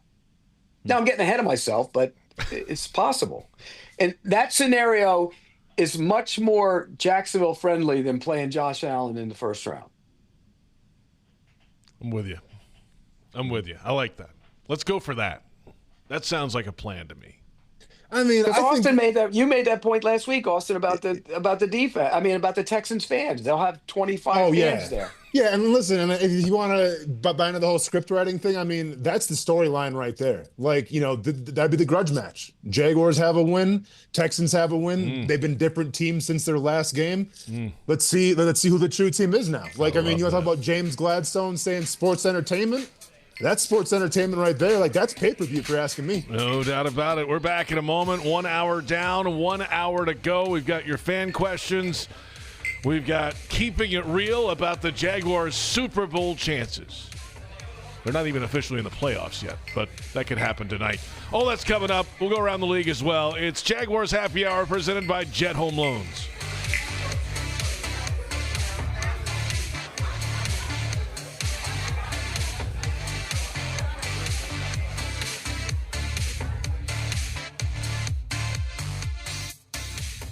Jacksonville's own Dreamfinders Homes, the official home builder of the Jaguars, just scored big, winning 2025 National Builder of the Year.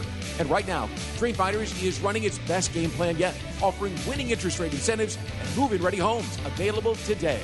With 20-plus communities right here in Jacksonville and over 40 across Florida, from Jacksonville to Orlando to Tampa, Dreamfinders Homes is everywhere you want to be.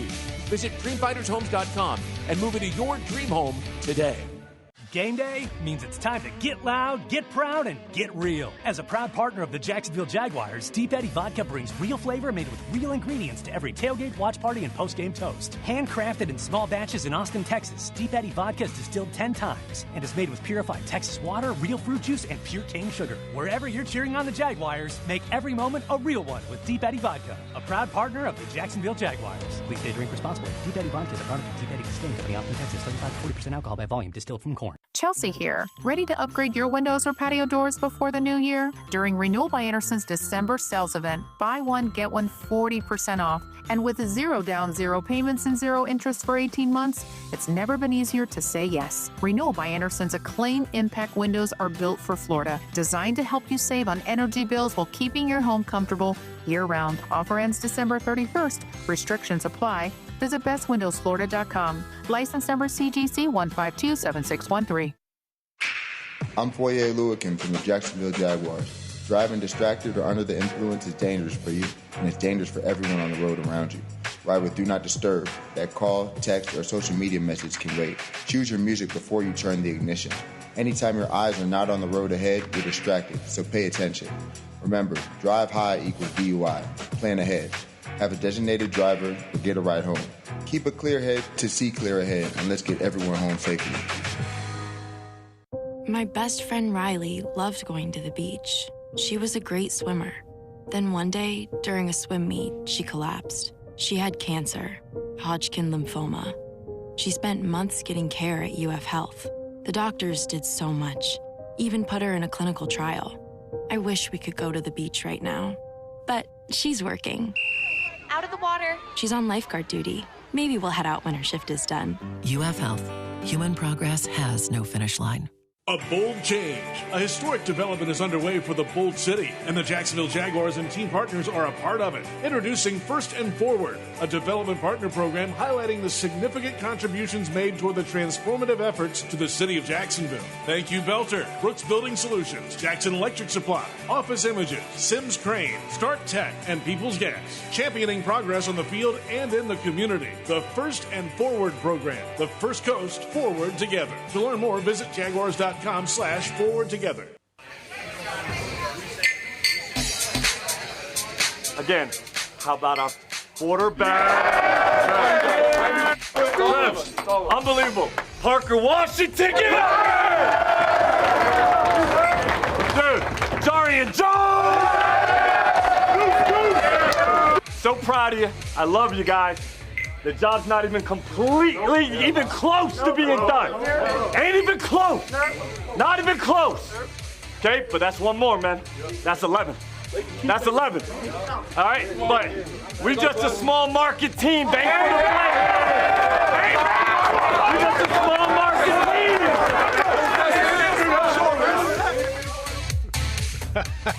With that said, Coach Liam Cohen in the locker room after the win in Denver yesterday. And welcome back. It is the second hour of Jaguars Happy Hour, presented by Mr. Chubby's Wings, before the game, after the game, and during the game. We're on 1010XL AM, Jaguars.com, and Jaguars YouTube. And here's the opening drive for Hour 2, presented by Target Zero. Let's get everyone home safely. The Jaguars dominated the Broncos yesterday, 34-20. It's the sixth consecutive win for the Jags, 7-1 record since the Week 8 bye. Trevor Lawrence, the Jags quarterback, with another game over 100 rating, 4 straight. It's the longest stretch in his career. He's playing his best football at the right time. Parker Washington with a career game receiving. Some injury issues on the offensive line, but again, Cole Van Lanen plays big for the Jaguars. Walker Little had to jump in there at right guard a lot of the game. The Jaguars offense, 53% on third down and 4 of 5 in the red zone against the number one defense in the NFL in both categories, the Broncos. And then on the Jaguars defensive side, overall handled Bo Nix pretty well. They gave up some explosive plays and some yardage, but late third quarter and in the fourth quarter, pretty much shut down the Denver offense. It got them off the field more often than not. Jaguars now 11-4, a game back of the 1-seed Broncos and 2-seed Patriots. Both of those teams 12-3. The Jags need to win out and have the Broncos and Patriots both lose a game to have the number 1 seed. And a 49ers win tonight over the Colts would secure playoff berths for the Jaguars, Bills, and Chargers. JP Shadrick with you from the Hyundai Studios of the Miller Electric Center in Jacksonville. Pete Prisco with us from South Florida. CBS Sports senior writer and former Jaguars defensive end Austin Lane is still in Denver. I mean, he was so excited about the game that he's not ever going to leave Colorado again, I guess. I mean, I have to go home to see my mom for the holidays. So I'm going to be back in the snow in Wisconsin here in a couple of days, but I'm just enjoying the elevation while I can. But I'm not going to lie right now. I'm in the battle of my life against this sun, because this is not a really vampire friendly house. There is like 0 shades. There are 0 blinds in this house. I guess, like, you know, my girlfriend's all about the sun and you know, getting re-energized, if you will, but it is not making for the best show from my end. So I apologize, guys, but I'm in the fight of my life right now. It looks like a cabin. Is that like a log cabin or something? So it's a log cabin, but it's like a 3-story log cabin. Yeah. So Yeah. This is my free room and board for the next couple of days, which I'm very appreciative of.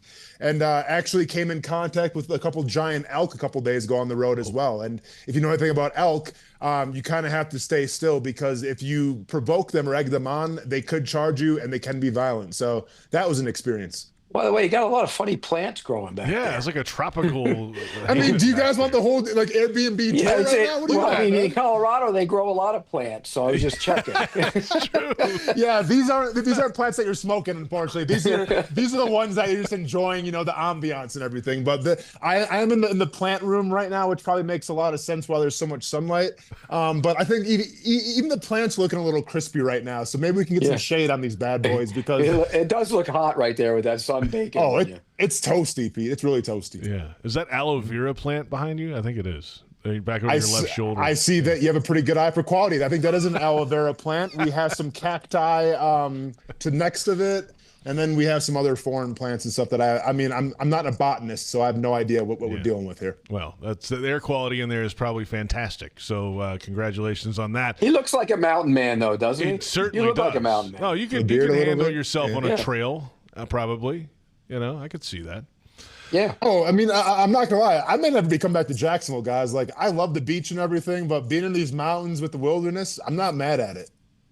Not mad at it after a winning result, too. The Jaguars now rolling late in December, 2 games to go. We'll get to keeping it real coming up in just a little bit about the Jaguars' Super Bowl chances. But everything's going right now. The offense is playing at a high level. The quarterback, the defense, gave up some yardage. But you know what? They get off the field at the right time and do just enough.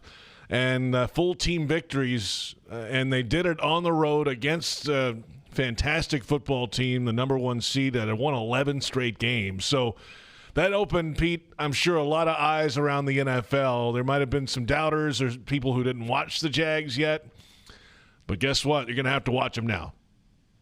I don't understand, if you cover the National Football League, how you don't watch the Jacksonville Jaguars. I don't get it. I mean, you're somebody who talks about sports for a living, that one radio guy, and he said he doesn't watch them. He won't watch them. Can't name 3 guys on the team. What are you doing?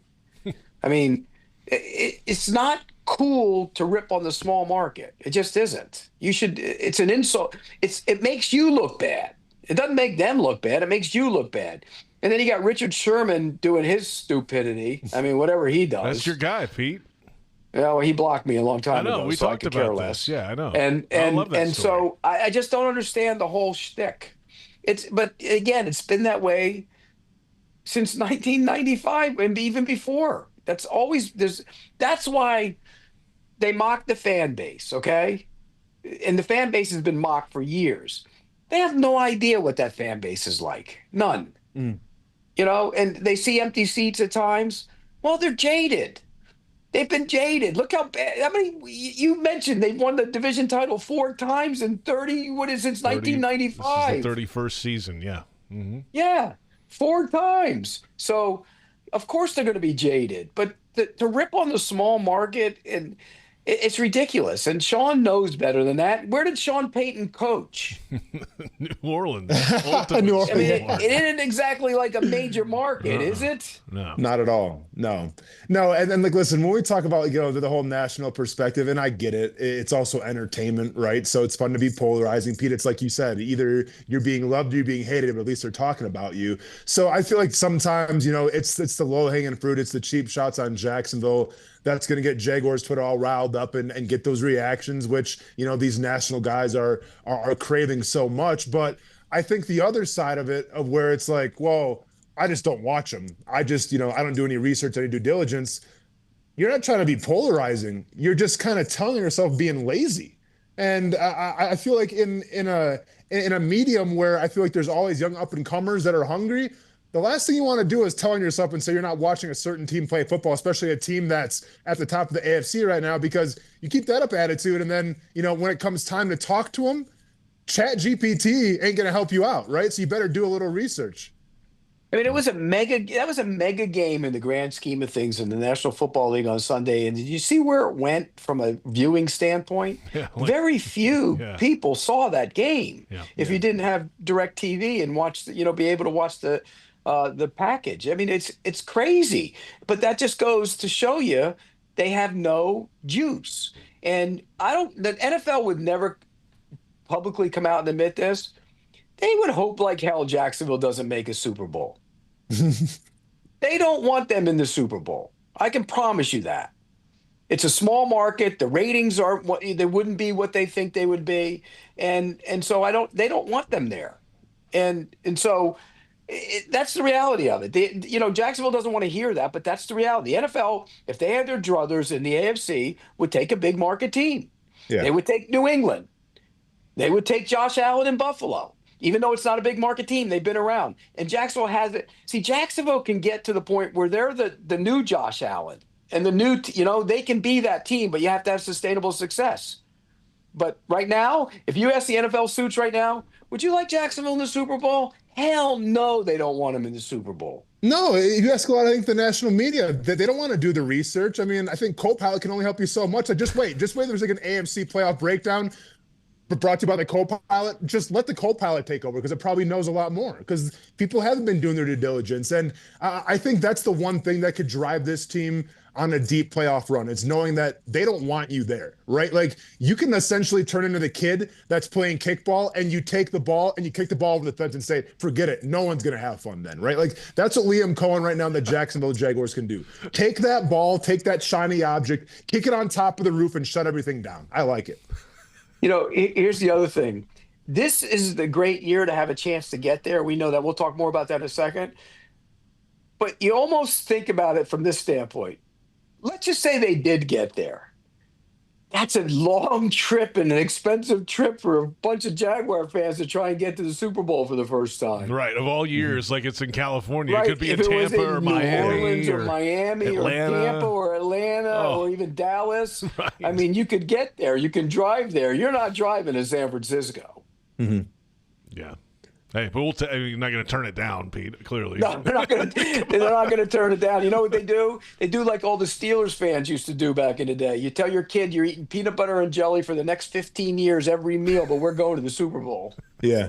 But here's the cool thing about that, though, too, Pete, where if somehow they do make it to San Francisco and everything, and yeah, maybe getting over there is going to be a hard time, but how much more fans are you going to gain by essentially being really the underdog the entire season, right? Because this is professional sports, and people love a great story. And I think if you follow the Jaguars from Liam Cohen coming in to how it all started with, the Duval thing and everything, and then you're there, I mean, that's a story in itself. That's almost a Disney movie in itself. So to me, there's a lot to like about this Jaguars team from a national level. I get maybe covering it wouldn't be the funnest, but I think you'd gain a lot more fans and a lot more traction because when you drafted Travis Hunter, everybody was on board, right? Like the Jaguars were a leading story for a while. Travis Hunter gets hurt, and then almost like the Jaguars are an afterthought.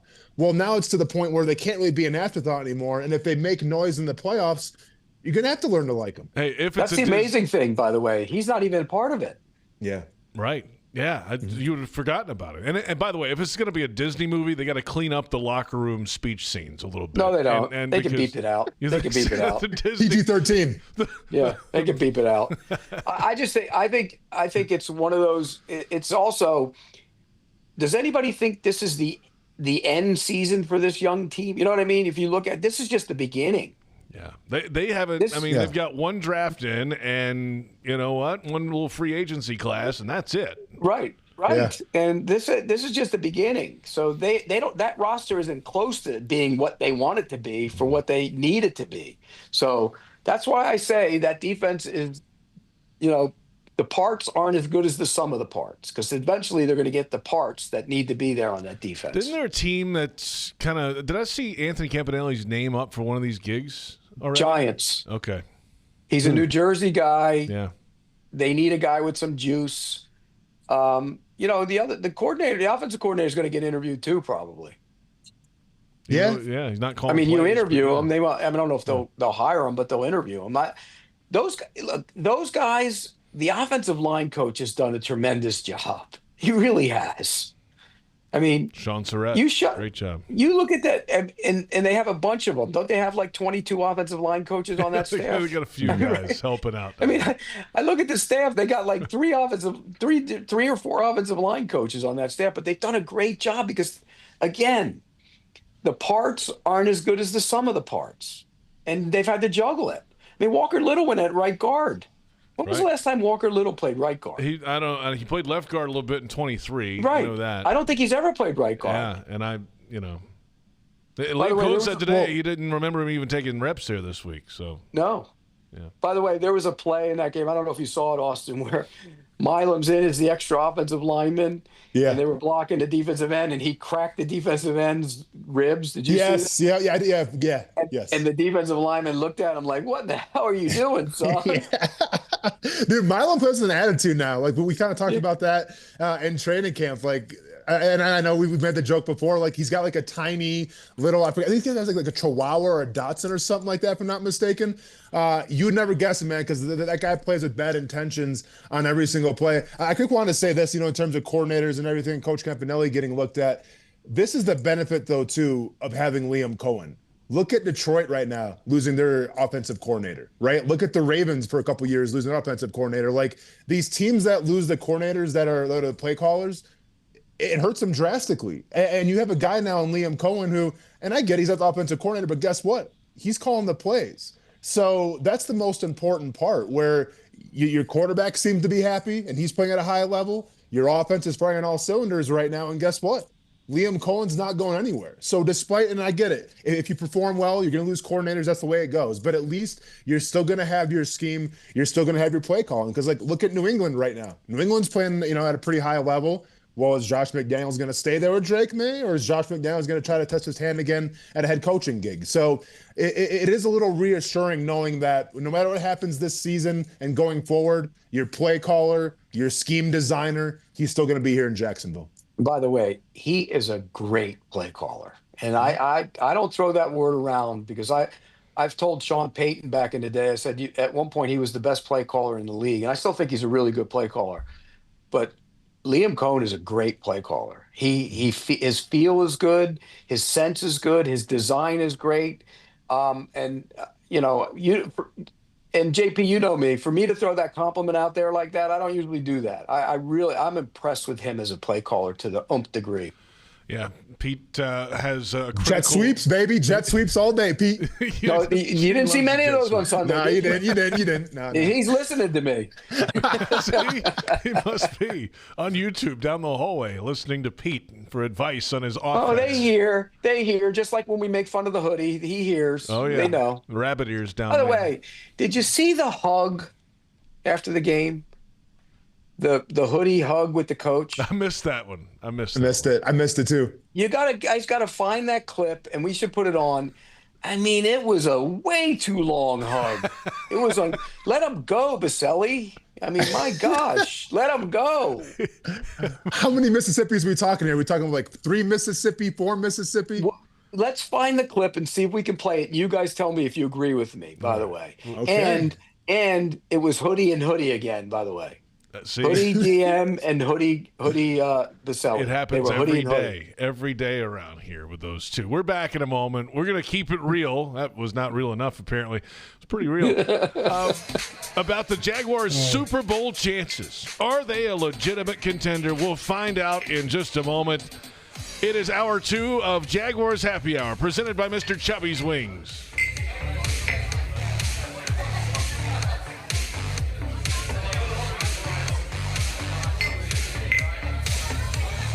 Mr. Chubby's Wings is a whole lot more than just wings. Craving the ultimate game day experience? Look no further. Swing by Mr. Chubby's and indulge in the biggest and best wings in town, all while soaking up the lively atmosphere with fellow sports fans. With plenty of game day specials and locations on the West Side, Fleming Island, Ponte Vedra Beach, and new this season, Everbank Stadium, they're here for all your game day needs. Mr. Chubby's Wings is a proud partner of the Jacksonville Jaguars. Mr. Chubby's Wings, before the game, after the game, and during the game.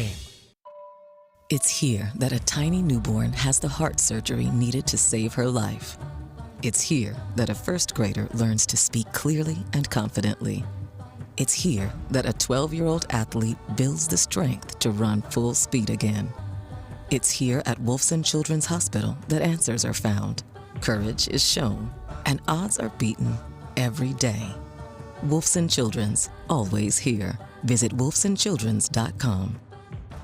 Hi, it's Sam Kavaris. You might know that Echo East Coast Transportation is the official transportation provider of the Jaguars. I've been a client of theirs for more than 30 years because they're from here and they're Jaguar fans too. So if you're looking for prearranged transportation from the simple to the complex, call them at 904-631-5466 or find them online at ectjax.com and use the code SAM in the special instructions box for your 15% Jaguars discount. And if you want to talk Jaguars, they can do that too.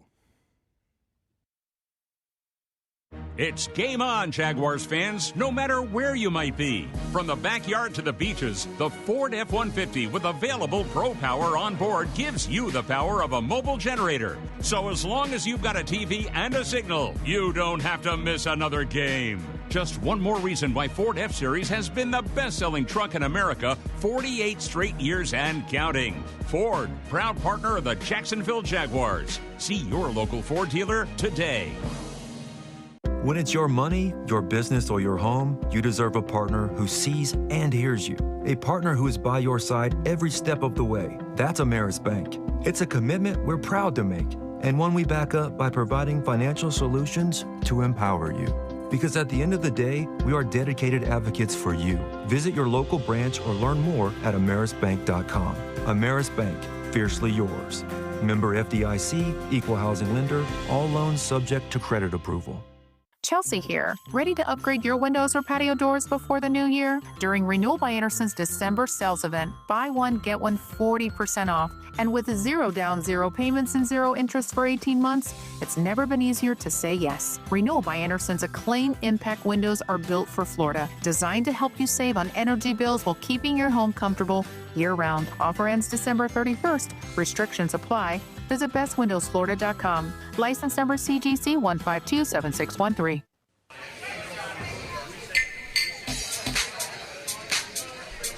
Welcome back. It is Jaguars Happy Hour. JP Shadrick, Pete Prisco, and Austin Lane. The day after a Jaguars win in Denver, our crack research staff, Pete, has found the video of Liam Cohen and Tony One Mississippi, Maselli. 2 Mississippi, 3. Ooh.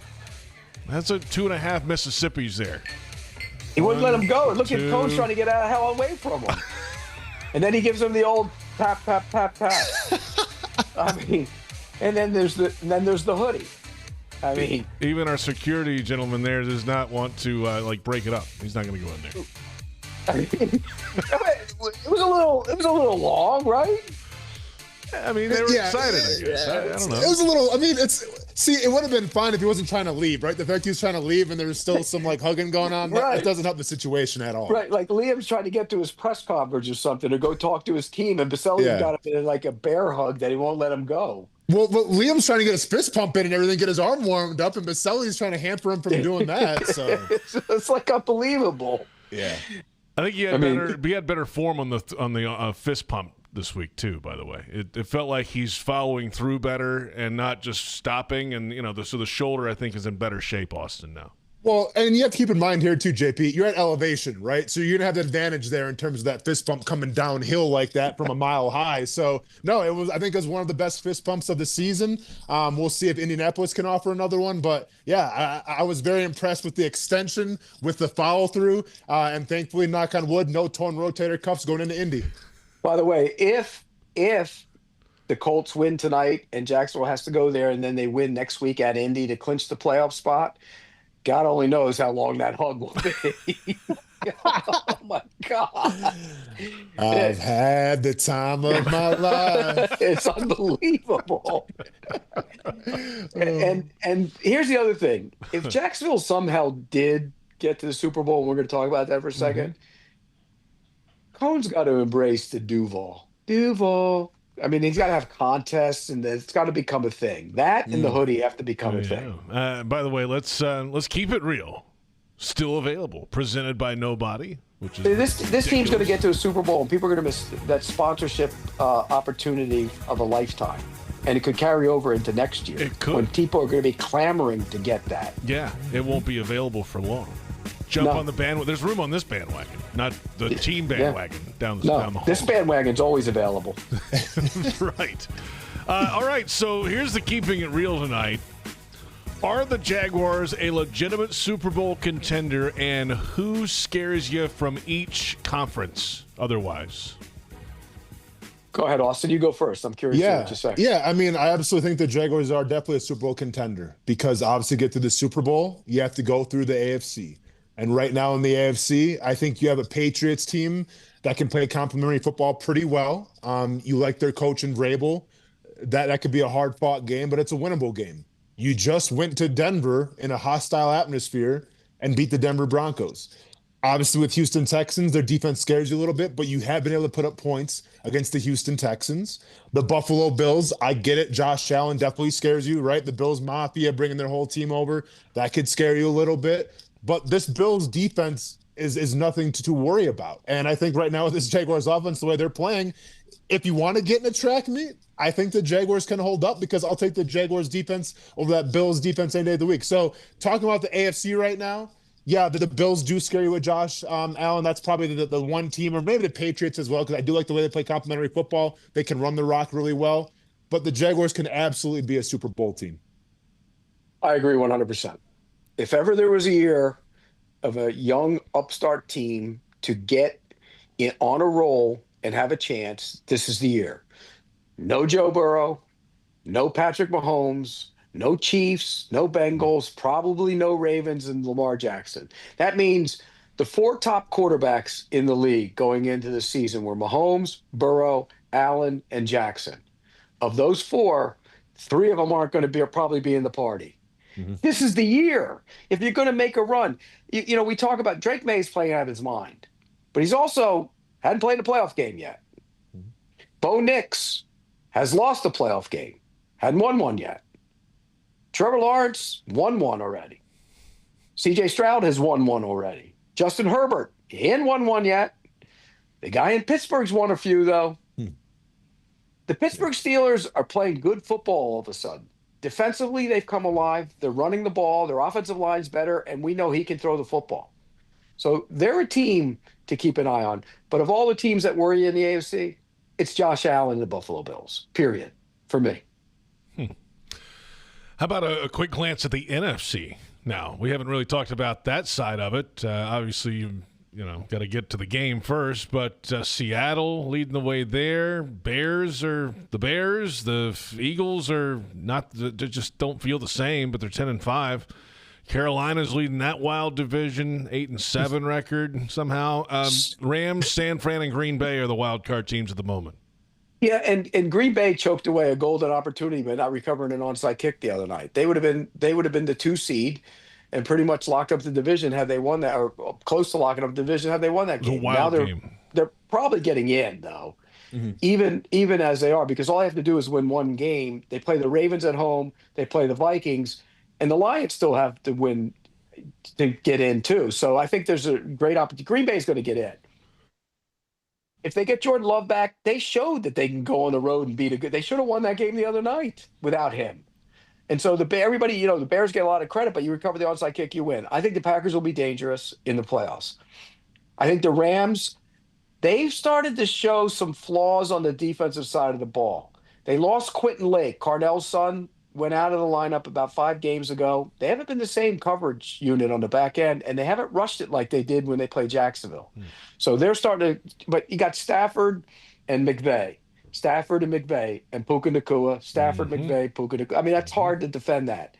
But so of all the teams in the NFC, the Packers and the Rams, to me, I think the Bears are ahead of schedule, too young. I think Seattle – don't you think there's always going to be a Darnold moment? Something's coming with him. Right. And you have seen a couple of those moments this year already. Yeah. Like the game last week. Yeah, he wasn't good in that game. Yeah. No, you're not wrong. So for me, it'd be the Rams and the Packers. And the Eagles. The Eagles are going to find their way. If the offensive coach doesn't mess it up, the Eagles are going to find their way into the mix too. So to me, it's the Rams. I get the Packers are intriguing, but I also think that it could be the same story from the Packers every single year. I mean, they try to get Micah Parsons for a reason, because for whatever reason, their defensive line seems to vanish in the playoffs. If you watch that Bears game, Rashawn Gary was kind of a non-factor towards the end of that game when they needed him to be. So I still think there's some question marks there on that defensive line right now to try to make a run. I think it is the Rams. They probably have the MVP of the league. Puka Nacua might be like the best wide receiver. And keep this in mind as well. If it just so happens, and this is a long ways away, but if it just so happens to be a rematch of the Rams and Jaguars, if you need any incentive from Liam Cohen to what you're going to play for motivation, go back to the Puka Nacua stream where he even said that they're not really worried about the Jacksonville Jaguars. I mean, he said it outright. Now, Sean McVay would never say something like that because him and Liam Cohen obviously have a history together. But you have potentially the offensive player of the year saying that he's not worried about the Jacksonville Jaguars. What more incentive do you need to play that team again? Yeah, and he didn't play in that game, remember? They spread it around to 10 different guys in that game. Yeah, by the way, in that NFC, they lost to the Rams already, lost to the Seahawks, and beat the 49ers. Right? They didn't play the rest of it. They didn't play the Packers. They didn't play the Vikings. I mean, the Bears. They didn't play the Eagles. So Right. But, I mean, they got beat up pretty good by the Rams. No. I mean, because, Stafford threw 5 and 3 of them to Devontae Adams. Yeah, they got beat up pretty big by the Rams. Yeah. And Seattle kind of – they hung around in that game a little bit. Remember, they hit the Smith and Jigba play and the tight end when Wingard couldn't cover him. They hit that one. But for the most part, they didn't get blown out in that game. I mean, they were around. They were down 8, and they had the football in the fourth quarter. I mean, it's not like, The Rams are the Rams the only team that beat the daylights out of them this year? They are, aren't they? Yeah, that's right. Everything else has been pretty close. And you got to feel too, Pete, if you're talking about the NFC side, like I think for the Seahawks to be successful, they got to run the football. For the Packers to be successful, they got to run the football with Josh Jacobs. The Rams don't necessarily have to run the football to be successful, right? And the Jaguars do a great job of shutting down that run. So that's something to also take into account, whether it's the AFC or if somehow the Jags make to the Super Bowl. Like, how do you stack up against stopping the run? Because if you stop the run, that's going to give you a much better shot of winning the game. But you just kind of feel like with Kyron Williams, who's a good back in his own right, now they have the Blake Corum effect as well, but they don't have to run the football to be successful. I feel like the Seahawks do. Yeah, and the Seahawks haven't run it very well this year. They run it the most, but they haven't run it very well. The Eagles haven't run the ball like they normally have. The team that's run the ball is Buffalo. Yeah. And because in large part because Josh Allen's such a threat to pull it and run with it that it creates problems defending them. All right. The reel has been kept. So, yes, we all said yes. Legitimate. Legitimate Super Bowl contenders. Imagine that in August. If you would have said that 7 weeks ago, somebody would have thought you were ready to go to the insane asylum. Right. But that's why they play the games and a full season, Pete. Yeah. And the Jaguars there. I remember like a week ago when JP was talking about, the 1 seed, we thought he was crazy. And now, I mean, hey, I don't want to say you're crazy, but there's some things that happen. Somebody on this show mocked me. Play. I was mocked by you, Pete. Mocked. You were counting the Ravens beating the Patriots, and that didn't happen. They blew that game last night, man. They had them. Oh man, that would have been so clutch. Let's come back in a moment. Fan questions are next. There's a lot of those today. It's a lot when they lose. There's a lot when they win. There's a lot all the time, that means. Good, bad, never in the middle. That's what you want. That's what it is. Back in a moment. PRI Productions, the Southeast full-service event company, has everything you need to bring your next idea to life. Visit PRIProductions.com and learn more. It's Jaguars Happy Hour, presented by Mr. Chubby's Wings.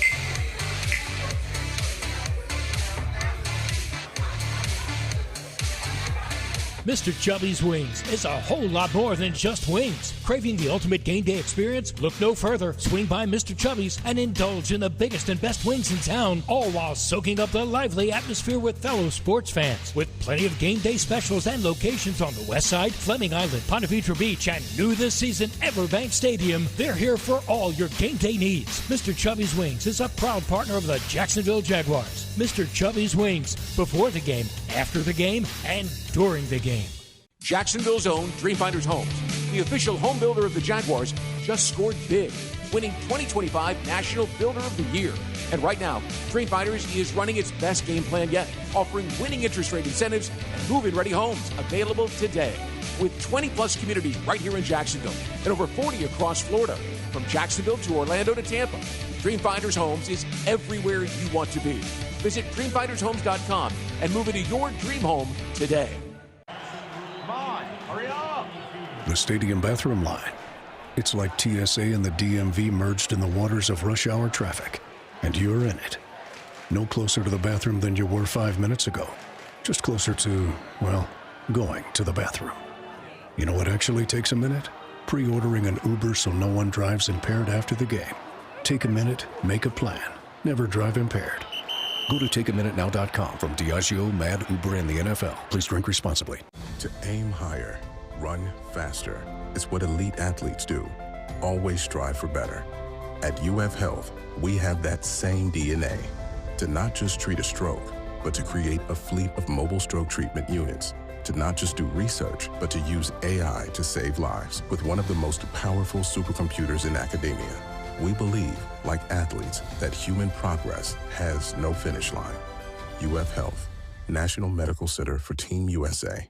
Hey, Duval, here's your chance to be face-to-face with the Jags as they take the field on game day. Jump in the shadows and experience the Jaguars like never before. Enter today at everbank.com/shadows for your chance to be part of the action. No purchase necessary to enter or win. Open to legal residents of the 50 United States and D.C., 18 and older. Entry periods for the sweepstakes are from 8/4/25 to 12/21/25. For official rules and complete details, visit everbank.com/shadows. Sponsor and administrator, Everbank, N.A. member FDIC.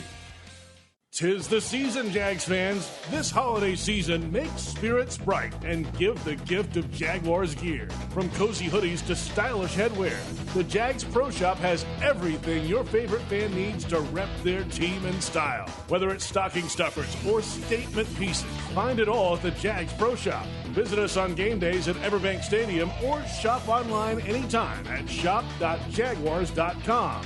Your one-stop shop for making holiday wishes come true.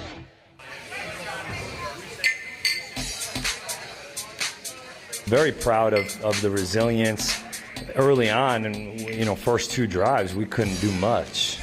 They kind of gloved some of our concepts.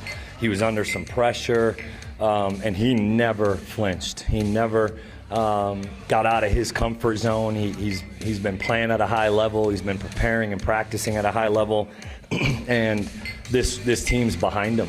They appreciate him. They respect him, and he's stepping up for us in a big way. Liam Cohen after the game yesterday on his quarterback, Trevor Lawrence, 23 of 36, 279 through the air, 3 passing touchdowns, 115.4 passer rating, and a rushing score. 4th straight game with 2 or more offensive touchdowns and no giveaways. 22 touchdowns total since the bye week for Trevor Lawrence, second most in the NFL in that span. And now a career high, 26 passing touchdowns in 2025 for the quarterback. Welcome back. It's Jaguars Happy Hour, our second hour presented by Mr. Chubby's Wings. JP Shadrick from the Hyundai Studios of the Miller Electric Center. Austin Lane is in Colorado still. Pete Prisco is down in South Florida. And, hi, Pete. So let's get to fan questions. It's time for the fan questions. Let's do it. They're probably happy. I think for the most part, everybody's pretty happy at 11-4, Pete. That's probably a safe bet. But you never know with some of these people. We put the cat signal out on X. Here's the best we came up with. At JagsFan5858, do you think Trayvon Walker needs to play full-time pass rusher on the interior? He looks to get consistent pressure when playing inside. Not full-time, but in passing situations, no question about it. He should be playing on the interior.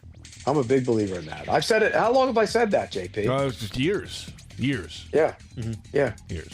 I definitely think he should. So I think it's going to be based off a matchup.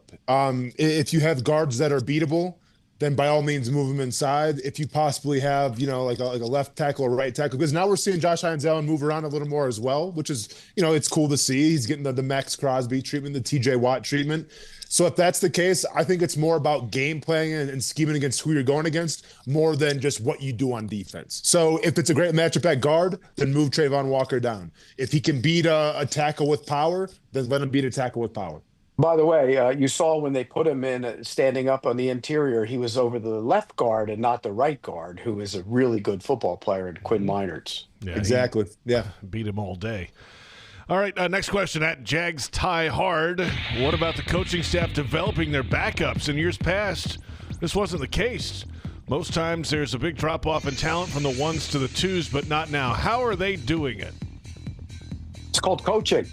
I mean, that's basically what it is. This entire team, guys who needed to take steps forward have taken the steps forward. And, I mean, Ezra Cleveland was not very good last year. Let's be real. He wasn't. He's been really good this year. That's coaching. Across the board, I think they've got Anton Harrison. He wasn't very good last year. He got better. That's coaching. And the only guy that it hasn't played into is number 7. He's the only one. He hadn't gotten any better. He's gotten worse. So, I could go on about a 10-minute TED talk about the intricacies in terms of politics, in terms of sometimes coaches have their guys, depending how much money you're making, sometimes depends on who plays more. But I think Liam Cohen has come in and set a precedent in saying, if you bust your ass and if you're willing to work, we'll try to find a way to get you on the field. And I think you've seen that with some of their defensive linemen, getting some more reps. I think you've seen that with wide receivers a little bit. I think, if you work hard at practice, I think your playing time goes up. And it's such an easy concept. I get it. That's not how every NFL team works. I've been on NFL teams where I would go out there, I would try to train as hard as I could, have great practices, and I wouldn't see the light of day, right? So there's really no incentive to try to get better because it's like, okay, well, they already got their guys, they're paying them a lot of money. Who cares? The Jacksonville Jaguars aren't like that, where if you're busting your ass in practice and you're willing to work, they'll try to find a way to play you. And that's how it should be. It's funny you say that, Austin, because I work with Rand Carthon, who was the general manager of the Titans, and we always talk about stories about players. There's a linebacker on the Titans named Cedric Gray, and he's become a good player for them. Well, the coaching staff didn't like him last year, so he didn't get on the field when he should. There's always the GM/coach's fight is always one that takes place in every locker room. The GM drafts the guy, and the coach might not want to play him, or if he does play him and he's not good, then he blames the GM for drafting him. And if the GM drafts him and he doesn't play him, he blames the coach for not developing him. That fight goes on in every building. So you're right. This team will play the best players. Yeah. Listen, and real quick, I was a part of that, and Jack Del Rio has come out and told the story, but Jack Del Rio had no idea they were drafting Blaine Gabbert. He was in the bathroom. He comes out of the bathroom. They traded up. And they got Blaine Gabbert, and he had no idea. Like, everyone thinks coaches and GMs are always on the same page working together. Sometimes they're not, but it does seem like here, Pete, in Jacksonville now with Liam Cohen and James Gladstone, and I get, they're wearing the matching hoodies and everything, but it does seem to be like they have the same vision. Yeah, they do. And they will play the guy who should be playing, which doesn't usually happen. Yeah, we've obviously seen that firsthand here the last few years as well, that clash of GM and coach as it went down the stretch. I'm just saying. The clash of the GM and everybody. What are you talking about? That's what was going on in Jacksonville. Very true. At PW3, thinking of all NFL quarterbacks past or present, what is Trevor Lawrence's ceiling and floor as a quarterback? Oof. Wow. That's a really good question, but I think the floor was serviceable starter, without naming a name, serviceable starter who might get hot and win a couple games for you, but really you hoped he didn't mess it up. That's the floor. The ceiling is he's never going to be, in my mind, top 4. I don't think he's joining the Burrow, Allen group and Mahomes group at the top. But he can be just behind that. Is he Justin Herbert? Is that who he is? But what is Justin Herbert though? Right? Like Justin Herbert in terms of the playoffs has never won a playoff. Right. Yeah. So what? It's a great question. That is a great question. Look, if you win a Super Bowl, it doesn't necessarily mean you're a great quarterback. I mean, Nick Foles won a damn Super Bowl. The greatest accident in the history of the National Football League. Nick Foles won a Super Bowl.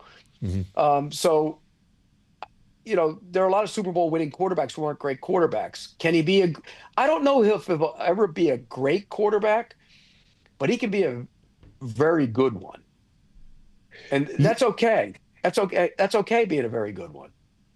Yeah, it's a great question. I think the floor I go to guys like, I should have locked him with like Alex Smith. Like, and this is obviously without the injuries or anything, but like I think Alex Smith, like I think he was kind of an unsung hero a lot of the times just because like, and people want to throw the G word around game manager a lot, but I think Alex Smith did sometimes have to elevate the guys around him. I think he did a great job of that. That to me is the floor. Now, if you talk about the ceiling of what Trevor Lawrence is truly capable of, Eli Manning is the ceiling. Okay. Like nobody ever thinks of Eli Manning being the great quarterbacks in the history of the league, right? If you name the top 15 quarterbacks, he wouldn't be in it. Mm-hmm. But he won 2 Super Bowls, and he's probably going to the Hall of Fame. That's Trevor Lawrence could be that kind of quarterback. Where there were doubts about Eli Manning for a long time. Remember, can he win it? Throws a lot of interceptions. That's where I think he could be an Eli Manning type quarterback. I'm not saying he's going to win 2 Super Bowls. I'm just saying he could be that kind of quarterback.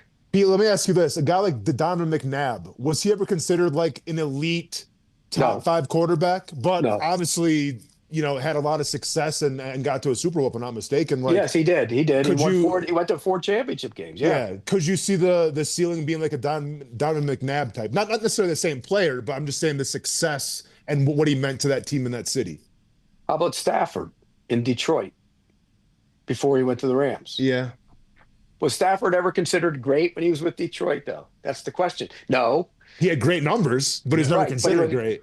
And now he goes to the Rams and wins a Super Bowl, and you consider him great, right? Sure. Yeah. Maybe that's the guy if he can get to that kind of level. Mm-hmm. One more question. Pete this is from @Trey327. Pete has said for years, Jimmy's and Joe's, not X's and O's. Is this year an exception to that rule for Pete? It's one of the best coaching jobs I've seen in a long time, because I think this talent on this team isn't close to being what they want it to be. It's the first year of basically what is a rebuild, and they're doing it without the first-round pick that they traded all those assets to go get. So you take him out of the equation. Now, him not being there made you go out and get Jacoby Myers, and it changed the way you play on offense. So from that standpoint, it might have been a benefit to you, because now you have a guy who's a pro's pro in that locker room as a wide receiver, but you'd still like that. If Travis Hunter was on the team right now, he'd be their number 1 corner. That's who he'd be. Mm-hmm. And he's not there. And don't forget, Jordan Lewis got banged up the other day, too. That's big. So, so that's important, too. So I think you're only scratching the surface. Look, Jimmy's and Joe's always over X's and O's, but this team is playing so well right now that it's probably X's and O's over Jimmy's and Joe's, even though the Joe at quarterback is playing above and beyond where he's ever played before. Mm-hmm. Big. All right, there you have it. Fan questions are in. Thanks for all the submissions today. And by the way, there are a lot of happy ones there. Everybody's fired up at 11. They listen to the JP. Go to the Super Bowl. Back in a moment. We'll go around the National Football League. Busy weekend from Thursday to Saturday, and of course yesterday, Jaguars with a big win over the Denver Broncos. We're back in a moment. It's Jaguars Happy Hour, presented by Mr. Chubby's Wings.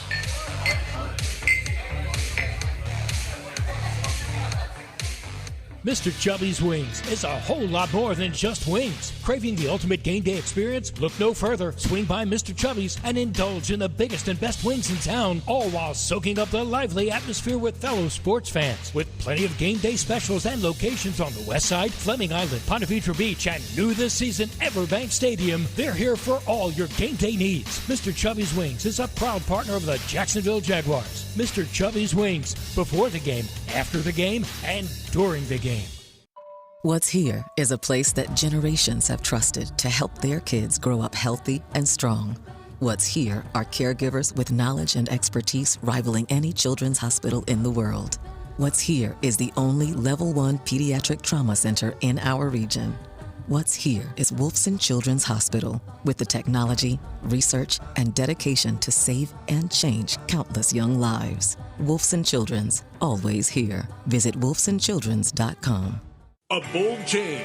A historic development is underway for the Bold City, and the Jacksonville Jaguars and team partners are a part of it. Introducing First and Forward, a development partner program highlighting the significant contributions made toward the transformative efforts to the city of Jacksonville. Thank you, Belter, Brooks Building Solutions, Jackson Electric Supply, Office Images, Sims Crane, Start Tech, and People's Gas, championing progress on the field and in the community. The First and Forward program, the First Coast Forward Together. To learn more, visit jaguars.com/forward together. Game day means it's time to get loud, get proud, and get real. As a proud partner of the Jacksonville Jaguars, Deep Eddy Vodka brings real flavor made with real ingredients to every tailgate, watch party, and post-game toast. Handcrafted in small batches in Austin, Texas, Deep Eddy Vodka is distilled 10 times and is made with purified Texas water, real fruit juice, and pure cane sugar. Wherever you're cheering on the Jaguars, make every moment a real one with Deep Eddy Vodka, a proud partner of the Jacksonville Jaguars. Please stay drink responsibly. Deep Eddy Vodka is a product of Deep Eddy Distilling Company, Austin, Texas. 35 to 40% alcohol by volume, distilled from corn. Jacksonville builders score big with DL Cabinetry.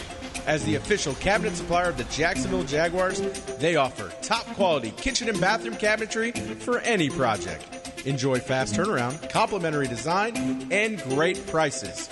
Visit dlcabinetry.com today to learn more and to become a dealer. Limited spots available. DL Cabinetry, the winning choice for builders.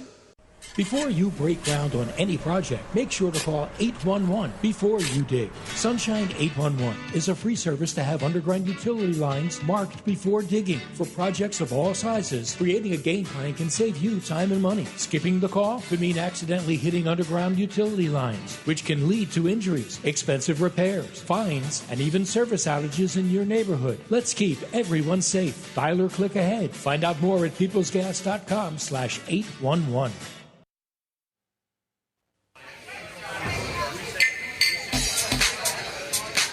Trevor takes it, runs to the right, runs it into the end zone, touchdown! A 1-yard touchdown run by Trevor Lawrence, and the Jags have retaken the lead. That is the call of the game. Frank Frangie on the call, presented by Coil Fence. Since 1927, they've been around the block and fenced it too. That was a touchdown for Trevor Lawrence to give them the lead 24-17. After the Broncos had tied it, opening drive third quarter, Jaguars go right down the field in just over 5 minutes, 9 plays. Lawrence with the touchdown run. And welcome back. It is Jaguars Happy Hour, presented by Mr. Chubby's Wings. JP Shadrick with Austin Lane and Pete Briscoe. And for 12 years, Dreamfinders Homes has been proud to call themselves the official home builder of the Jacksonville Jaguars. Visit dreamfindershomes.com for all the available inventory. And go Jags. Let's go around the National Football League in Week 16, Thursday. Seahawks over the Rams, 38-37. What a ball game! It was what a wacky play, huh? On the backward pass, 2-point conversion. So weird, and that's the importance, obviously, Austin, of just going to pick up any loose ball that's out there.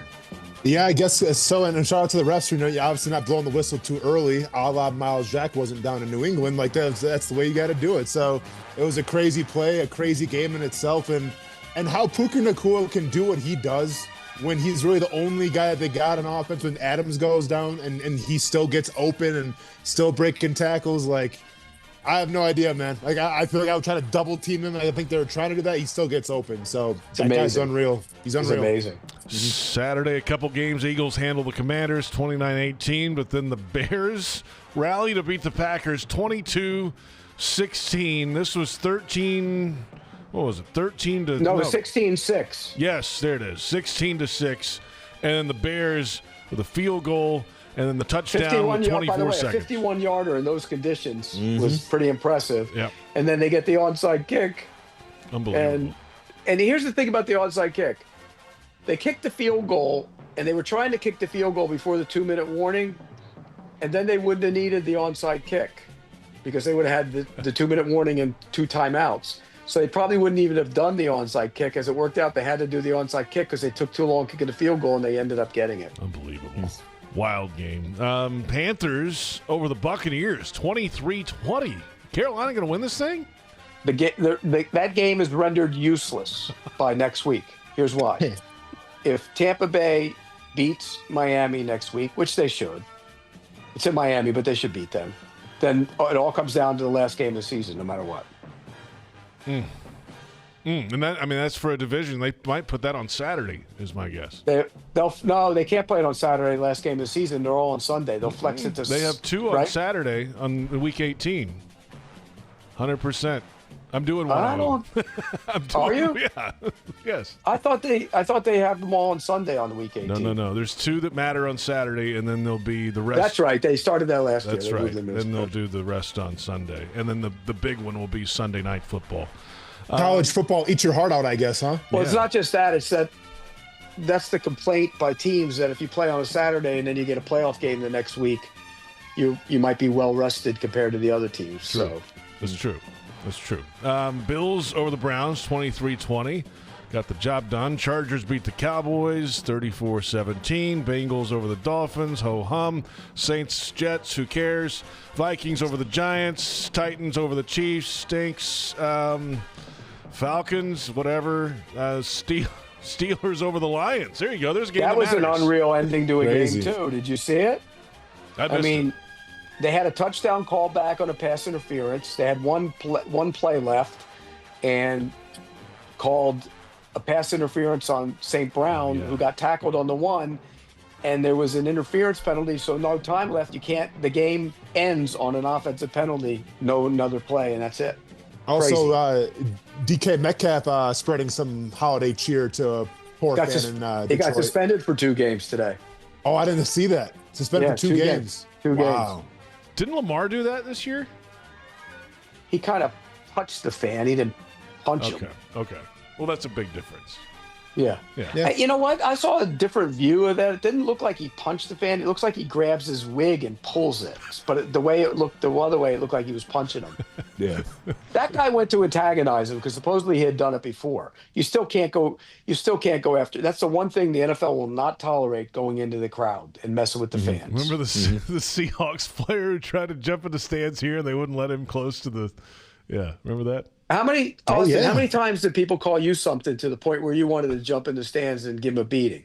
Oh, without a doubt. I've told you the story pregame with the Raiders. I did almost jump in the stands and do something about it. Then Mel Tucker had to tell me either you get down or you're not playing. So, like a child, I kind of tucked my tail between my legs and put my head down and said sorry. But no, it happens all the time. And it's funny because people, every stadium's different. But even though fans are still farther away, as soon as you hear your name echoed, you kind of look over and you kind of hear some things it happens every game. Now, don't get me wrong. When I was younger and I used to go to a baseball game, I was a good heckler back in the day. I could see that. I'm not shocked by that at all, actually. Well, because I knew the information. I remember a player. You'll remember because you're from the South. Remember Ozzie Virgil who played for the Braves? Absolutely, 100%. Well, he was playing a spring training game down here because they had spring training down here, and he was playing. And he struck out, and I had a few in the afternoon, with my buddies, and I said, "Hey, Ozzie, any good realtors in Richmond?" Because that was their AAA team. And he looked at me like he wanted to kill me. I'll never forget when we played the New York Giants and they had a running back by the name of Brandon Jacobs, who, was a specimen in his own right. And it was always kind of known of more he was a big dude, but he wasn't necessarily the most physical back. And Pot Roast kept on talking to him between every single play. And it got to the point where Jacobs got so mad he had a couple of choice words and said, all right, try to stop me on this next play. And, of course, Brandon Jacobs comes right to my hole on that next play. And, I think he kind of tore my labrum in the process. By going to Pot Roast, I'm like, hey, dude, can we keep the heckling down a little bit? Because you're pissing off Jacobs and I have to tackle him. So can we just bring it down a little bit? That guy was a specimen, dude. And Pot Roast is over there coaching up that team, telling his players to keep their mouths shut now, probably. Oh, no, of course, man. He was in Tallahassee at Florida State, man. Yeah, it's crazy. That's so funny. Texans should have lost. They didn't. They beat the Raiders 23-21. The Patriots survive against the Ravens 28-24. That's the slate of games. There's one left on Monday Night Football. It's a big ball game in downtown Indianapolis. The San Francisco 49ers at 10-4. They're playoff bound. Currently the third-place team in the NFC West, though. They visit Phillip Rivers and the Indianapolis Colts, fighting for their lives at 8-6. A 49ers win sends the Jaguars to the playoffs. Who you got at Lucas Oil? Well, Jaguar fans are going to be celebrating after tonight because the 49ers are going in there and winning that game. No starting corners. We know Gardner's out, Ward's out. Starting 2 kids on the corner. No starting tackles. They're both out. I can't see them winning that game. I like the 49ers. I think Purdy has a big night. And by the way, Phillip Rivers averaged 4.4 per attempt last week. You can't win that way. I'll take the 49ers. Yeah, I'm taking San Fran as well, right? I think Phillip Rivers can only do so much. This could be a heavy dose of Christian McCaffrey in this game. I like the 49ers here as well. All right, the picks are in on Monday Night Football. That would mean the Jaguars would clinch Pete's lock of a playoff team. Well, that's a lock anyways, because Tennessee's coming in the final week of the season. Don't worry about it. Do you think they're going to rest some guys, though, like depending what happens? Like, can you – I forget how it all shakes out, but could they rest players against Tennessee? Let's say New England's 1, Denver's 2. They win this week. They get in tonight. They win against the Colts. And then they're kind of – still could get the 2 seed, though. So you're not going to rest guys. Okay. Yeah, there's no way – I don't think there's any way they rest guys. Now, if they get in and then lost to the Colts and they have no chance to get the 2 seed, then they might rest. Then you might rest guys. Gotcha. God, it's a great conversation to be having, actually. As compared to this time of year, a lot of years where we're talking about draft position. We haven't had one draft talk at all this year. No, and none. I do not Normally, care. Last year we cranked her up in October, I think. And there's no first-round pick either, by the way. That's another story. Pete Briscoe, Austin Lane, I'm JP Shadrick. Thank you all for listening and watching. Our thanks to Joe Fortunato, Brent Reber, our entire crew. Jaguars are 11-4. Let's go 49ers tonight on Monday Night Football. This is Jaguars Happy Hour.